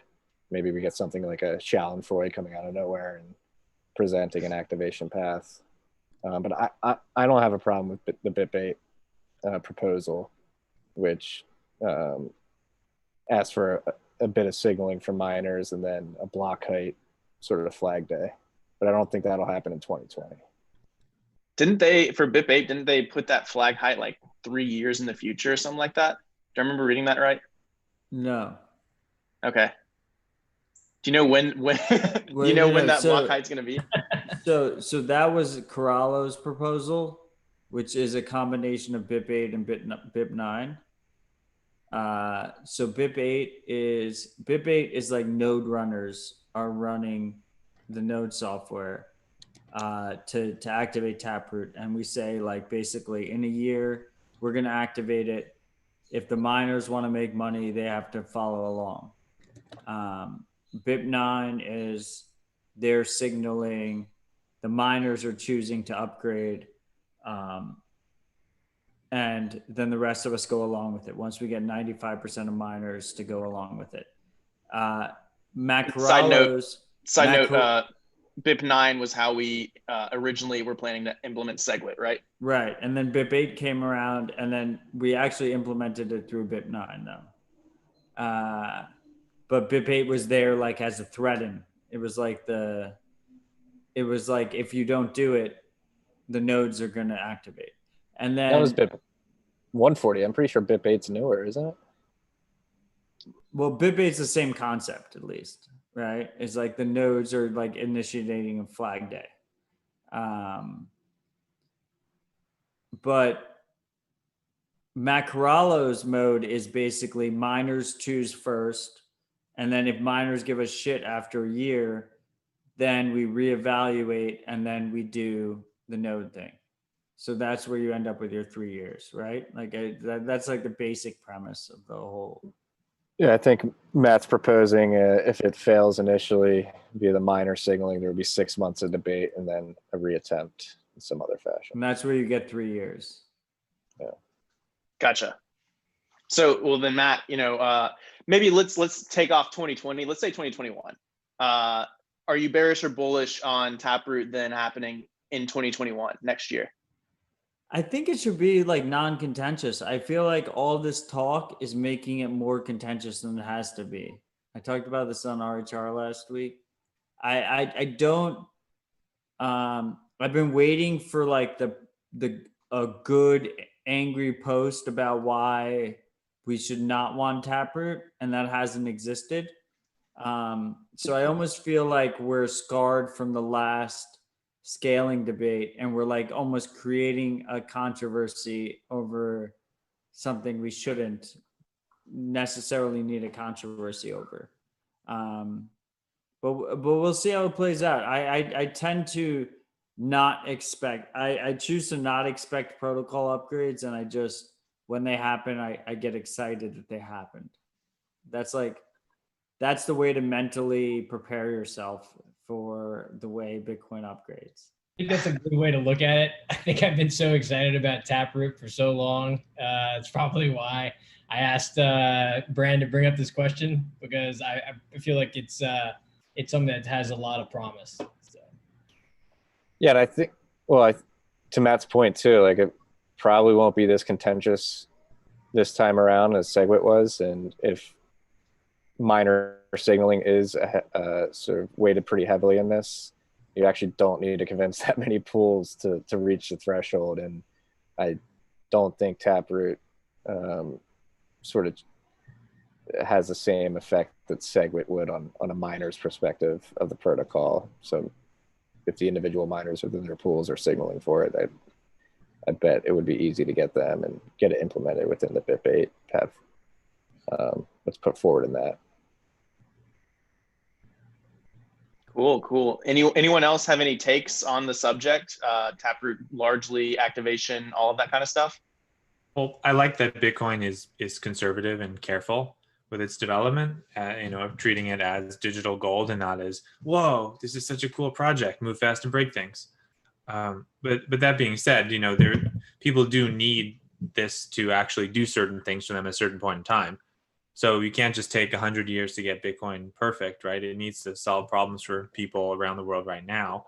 Taproot looks really good. I don't see anyone has a very serious objection to it. I don't want to see a repeat of we need 90% of the miners to signal on it, and then any one mining pool could potentially hold it up forever and drag it out several more years. And then of course we want Taproot so we can have then other upgrades after that. If it's not controversial, I don't see the problem with just saying, oh look, this is the newest node software. The activation day is in there. So if you don't like it, run a different version. Net. Awesome. Go ahead.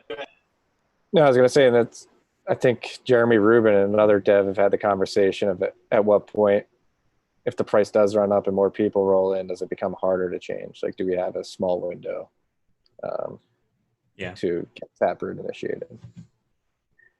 And also anything related to privacy, it might be very hard to get in the future.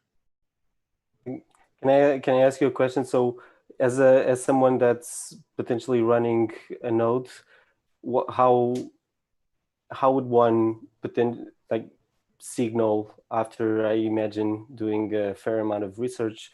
How would one potentially signal with BIP8 that they're on board? And with the information coming in, what are you getting? Like you're basically having to acknowledge new blocks with new transactions or new signatures that I guess I don't know much about the technical part, but I'm also wondering how many people are going to be worried and how many people are going to try to define their threshold of trusting what on paper seems extremely beneficial to the network, but at the same time, it's introducing a level of complexity that I don't necessarily, myself, at least I don't necessarily understand.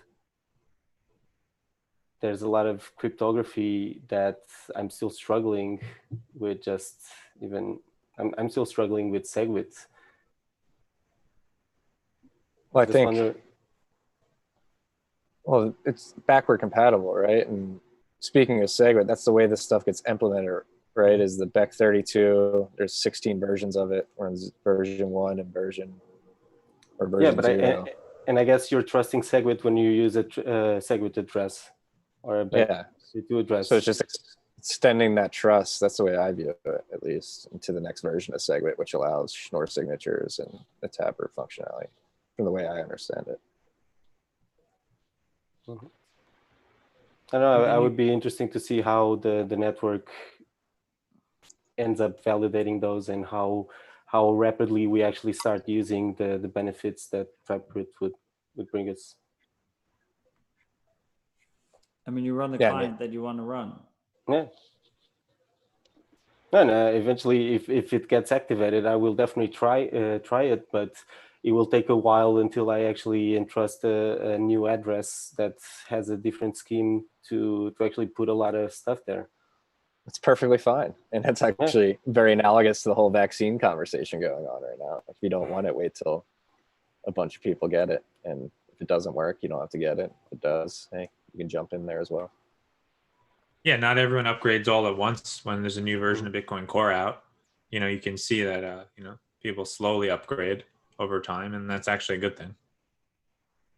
What I do with my iPhone, I wait to see if there's any bugs, and then I upgrade. Yeah. And we actually found out that was a good thing during the almost inflation bug. And what was that, 2 years ago now at this point? Or it didn't affect older versions. Whenever I was in Regal, so it was 2018, almost 2 years ago. That's crazy. But older versions weren't affected. I believe version 0.13.1 and below, people were still running those. So if no one else has anything to add to Taproot, I've got one more bearish or bullish section to chat about. And I feel like this is a much larger one, so we'll spend a little bit more time on it. But the question is, what? Throw this on Marty first? All right. Marty, bearish or bullish on New York City? And we're talking short term, and we can go into long term too. We figure most people are bullish long term, but bearish Marty, or bullish you in better New be York bullish. Marty, you better be bullish. I'm the bearish, Yankees are on. Boot him from the chat. I'm bearish. I mean, just seeing this mass exodus from the city now, a combination of de Blasio being a terrible mayor and not taking control of the city in what I deem to be the correct. I mean, I'm bearish personally. I don't plan on moving back to New York. It got way too expensive before this all happened. People are realizing they can work from home and afford land in rural areas, and that's becoming more popular. It doesn't seem like New York at the moment is focused on law and order. You're seeing violence increase precipitously, but who knows? I think you're going to see a regression to like 1970s New York for the short to medium term at least. I'm bearish on Philly too, for those wondering. It's not just New York City. Cities in general. Preempted me. You preempted me. You got me. Matt, you had some visceral reactions there. Do you want to chime in? I'm bullish. You agree. Yeah, New York is the best city in the country. Full stop. Best city in the country. We run this fucking country. It is what it is. I understand people are upset about it. That's fine. Of course you're upset about it. Buy the fucking dip. And, de Blasio, he's like, we're 1 and like 3 months away from him being gone. So lower your fucking time preference. And if you think we're going to the 70s, like the 70s were really, really, really bad. Like, I don't think you have How bad respect for what the 70s were. Like my dad, when he was in the 70s in NYU, he said you couldn't cross Broadway. If you went east of Broadway, you were going to get mugged. And like, he was like a poor fucking dude who should not be getting mugged. And he was worried about getting mugged across Broadway. So I don't think like I don't think that extreme is happening. I think people are freaking the fuck out. They are leaving the city. It is a weird kind of situation. Office space is not going to be in that much demand, so they're going to have to do rezoning and shit like that. We probably won't be at the same rents we were at before, but like, this is the fucking Big Apple. This is New York City. Like, we run the fucking world. Like, we're not going to let like motherfuckers who just like dip out as soon as there's any kind of sign of trouble tell us that there's going to be a fucking issue. Like, that's not happening in New York. It's not going to happen. Marty. Let the record show I was planning on dipping out when my release ended anyway. Corona. He was. Expedite. Anthony, what do you think? Bearish or bullish? Are we talking real estate prices, or are we talking people living in New York? New York over the next 12 months. I mean, New York is the greatest city in the world. Fuck Flat yes. Out. Like, hands down, the greatest city. New York is the greatest city in the world. So let's talk next 12 months. Minus the bit license. Yeah. Minor. That was pretty shitty. Yeah. I think, I mean, there's a lot of improvement around, what they want to do with the bit license and having people come in and be under somebody else's bit license or whatever, whatever they plan on releasing there. But that's also kind of like digging deeper the moat, the people that already have a bit license. Like, why do I have to go under somebody else that has a bit license? So there's a little bit of that, but that's just the Bitcoin world. As far as, what everybody's doing or New York is the greatest city in the world and hopefully always will be. But if you keep printing money, real estate prices are going to keep going up as long as you can continue to pay people enough to pay the real estate prices and the rental prices in New York.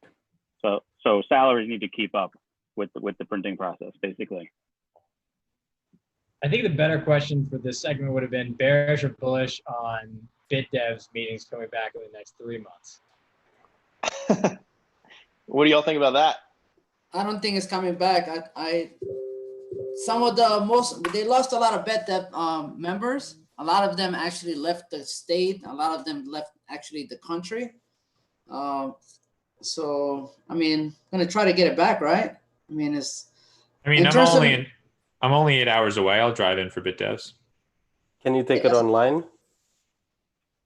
They're not thinking about doing online now at all. Well, because there's a no recording policy for the New York BitDev, so that would be kind of a problem. Well, thumbnails. But Chicago BitDevs does it. New York BitDevs will never go online. Jay has too much principles. In terms of New York City, guys, I love this city. New York City is the brick city. We are very resilient people here. We can go through any kind of pain and suffering, and we stand up. We fall through our faces, and we get right back up. I mean, like Matt was saying, back in the 70s, even in the 80s, New York was very bad. 42nd Street used to be a porn, center. You go there, you get, you can get, a peep show, and you get a fake ID in 42nd Street, back in those days. Graffiti was everywhere. The Bronx was like a war zone.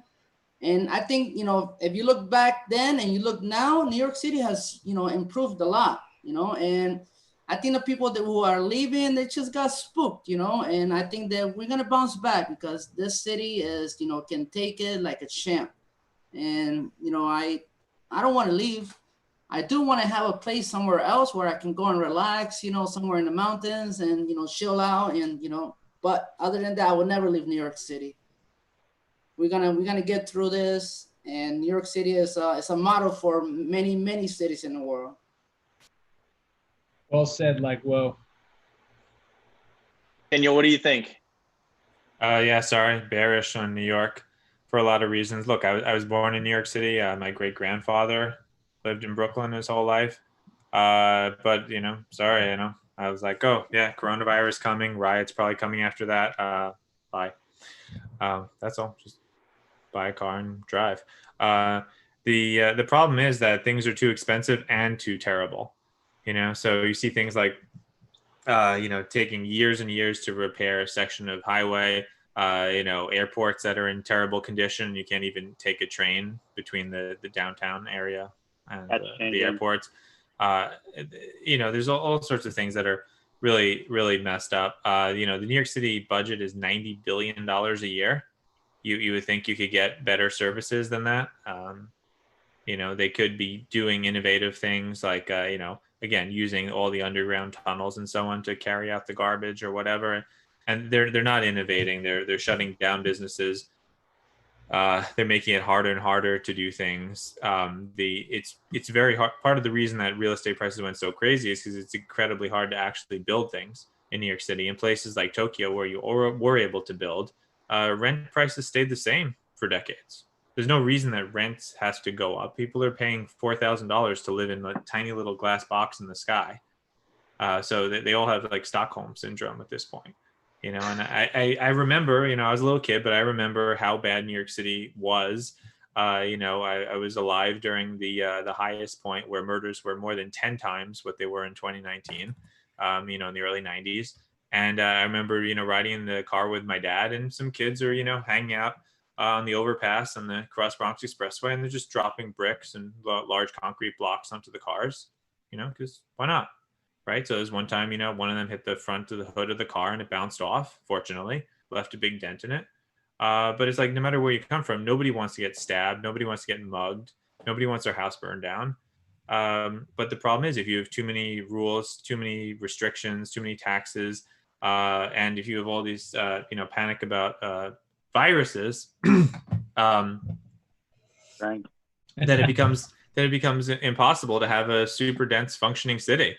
Nobody wants to take public transit. Nobody wants to be in a high rise where you have to take elevators with other people. Why would you open a business if you think it'll be just shut down? If, again, one of the many tourists from all over the world suddenly coughs and brings who knows what's coming next. It doesn't make sense. And I think you just have to go through another one of these cycles where the city becomes funkier and incredibly filthier and much more dangerous until it comes back on the other side. But yeah, what makes New York City really great is the people. So a lot of people left, but again, people will start coming back once the cycle goes through. Awesome. Yeah. Well said.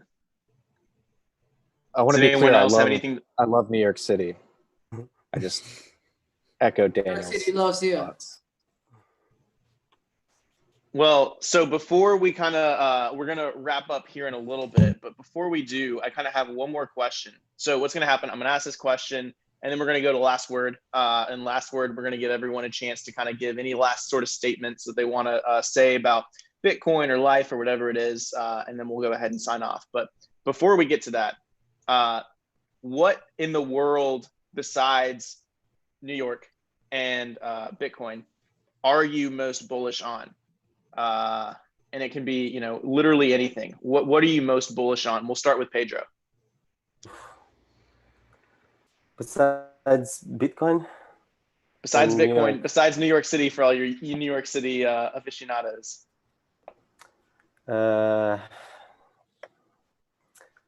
This sounds really old-fashioned, but kind of family values and inner proximity.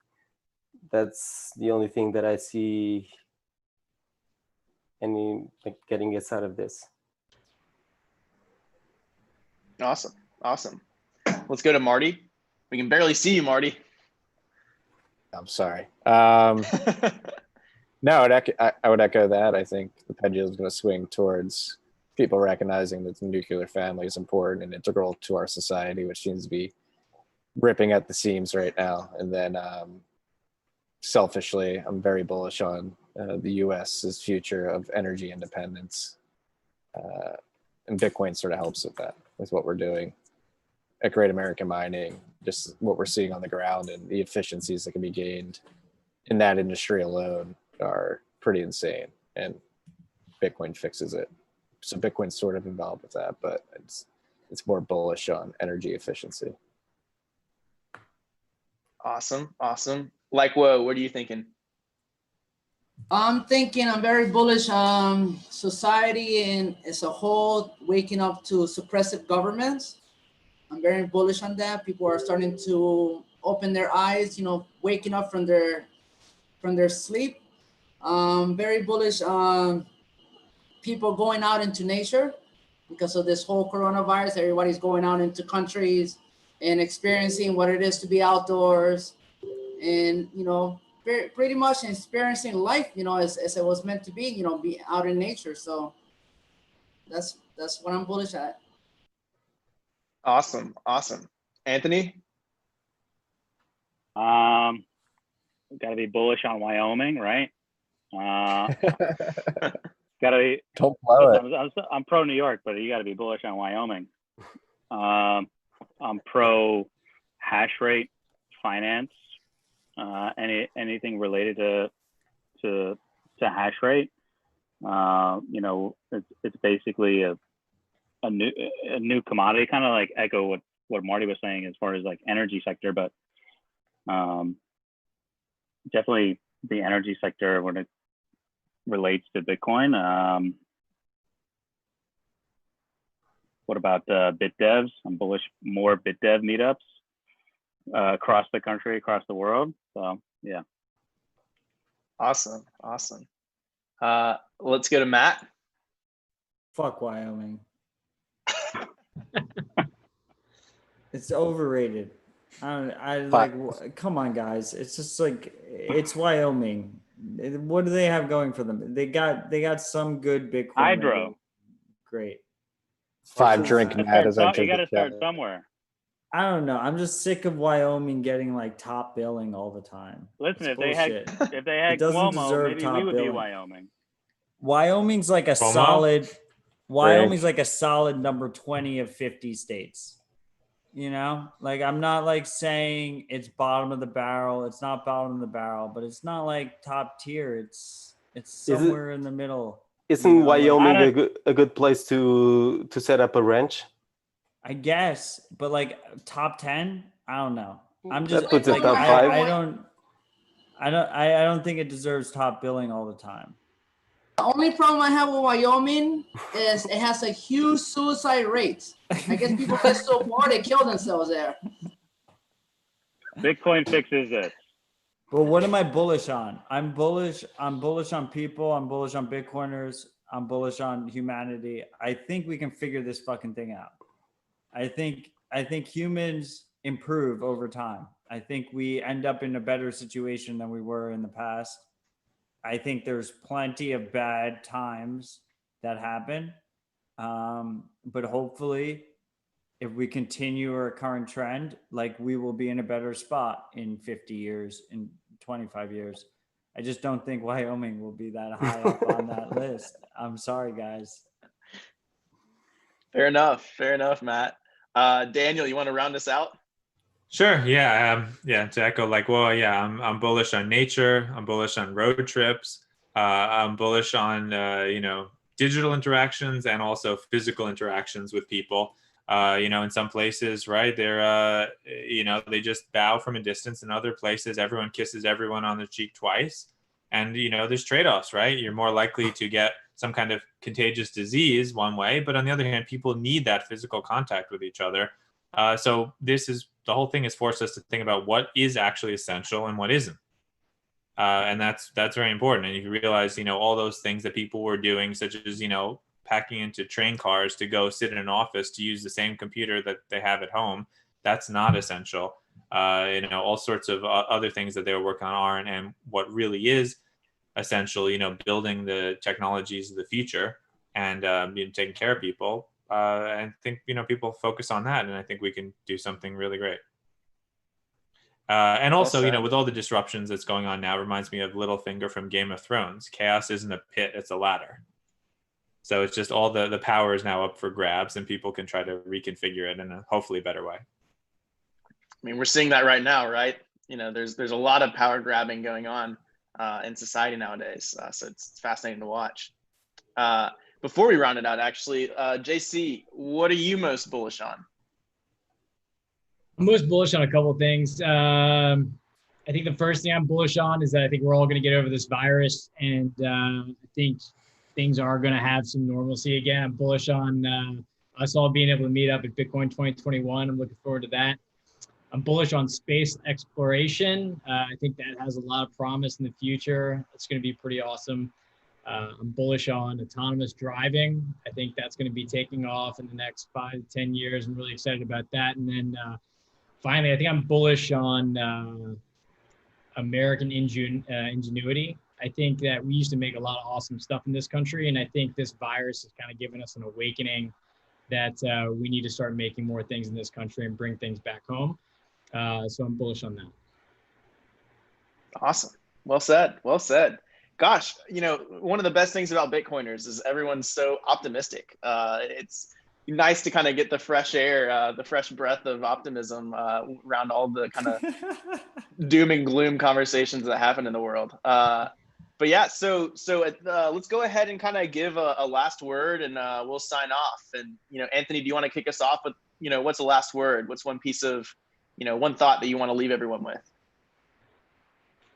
Just learn more about money in general, where it comes from, and that'll lead you down the rabbit hole. If you're interested in it, it'll lead you down the rabbit hole, and that's it. We're here for you. Awesome. Great. Likewhoa, you want to go next? To me is, be positive in life. Don't take things too seriously. Don't believe everything you see on TV or the internet.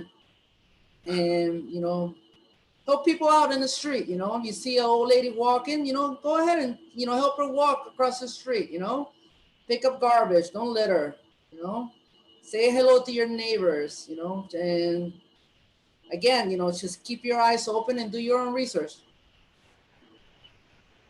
100%, 100%. Let's flip over to Marty. Final word. I don't want this to seem like I'm just piggybacking off the person who spoke before me both times, but I completely agree with Likewhoa. I think right now, particularly with all the vitriol that's going on in the United States, a lot of people are losing civility and just the ability to even speak with each other, let alone try to hear somebody else's perspective. I think that's something that the media pushes, is try to divide people, get them in fights. And I think whenever you have the ability to try to be civil with somebody, you should really push that forward and lead by example and try to have civil discourse with people instead of just screaming past each other. Absolutely. Absolutely. Let's flip over to Pedro now. Pedro, what's your last word? Yeah, I think Bitcoin is pretty much where I find the most positivity happening right now. And I think that's actually a really great catalyst to get you or anybody to join in and join in the building of this, or just talking to other people. Like I've been going on podcasts and having conversations with people that are just into Bitcoin, talking about important things. And I mean, everybody is doing their own thing, but I don't see any positivity and any kind of uplifting mindset that actually looks forward to the future besides in the sphere of Bitcoin. And I think that's going to really attract a lot of people, and I hope a lot of people just make it faster and just jump in. Totally. Do you think Bitcoiners create optimists, or do you think optimists just automatically come to Bitcoin? I think Bitcoin creates optimism. I don't know about, I've been having a pretty bleak vision of the world. And actually Bitcoin is the only thing that shifted me into more of a wanting to build something that is going to last than just watching everything else burn. And I don't know, everybody has this impetus in them, and Bitcoin is a great way to release that. Totally. Well said. Matt, what's your last word? I'm the same as Pedro. I was like, honestly, I was disenfranchised youth. Just straight up, fuck the world. We're completely fucked. Bitcoin gave me hope. Bitcoiners give me hope. I'm bullish on Bitcoiners. And I'm bullish on fucking New York, man. Like, you fucking underestimate New York. You underestimate Bitcoiners, and you will get fucked. Like, short us all day. Okay? I'm buying the New York dip. We are fucking going to the moon. De Blasio can go fuck himself by all means. I completely agree with that. But it's just short term. Lower your fucking time preference. I have faith, and I think this shit will work out. And I think I will see all of you in person very fucking soon, and I look fucking forward to it. Because I'm done. I'm done with this shit. Well said. And Daniel, round us out. All right, yeah. So there's an old Onion article that said, the world death rate is holding steady at 100%. It's good to remind people of that, that you can either see it as a good thing or a bad thing. No matter what you're going to do, you're going to die. So what are you going to do given that fact? Right. I'd also like to remind people, right? You once in a while, you'll meet someone who's just as smart as you and just as well informed as you, and they disagree with you on absolutely everything that you believe. And you have to really stop and think about that for a minute. And you have to find that balance of being like skeptical versus open-minded, right? If I was, totally closed off to new things, I wouldn't have said, okay, yeah, Bitcoin sounds interesting. And, if I was too open-minded, then I would have sent all my Bitcoins off to various scams and altcoins, and they would all be gone, So there's a, balance there, and I'm trying to find it. Totally awesome. Well, guys, we are right at 8 o'clock almost Central Time. It's 9 o'clock Eastern. And so time to kind of give this a wrap. Thank you guys so much for joining. Lucky for us to be able to have this New York City Bitcoiners takeover. And, I, for one, definitely want to, whenever the meetups start coming back, the BitDevs meetup and everything starts coming back, I want to take my trip up from Nashville and come see you guys and come enjoy it, because it sounds like this is a really unique and amazing community. So guys, thanks so much for joining us, and everyone watching, take care. Have a good week. Matt, do you have a final catchphrase to tell everyone? Stay humble, stack sats. Come visit the Big Apple. We're welcoming. We love to go listen to RHR right now, everybody. The pitch is evolving. 5 Drink Matt has entered the chat. Fuck you, Marty. You fuck.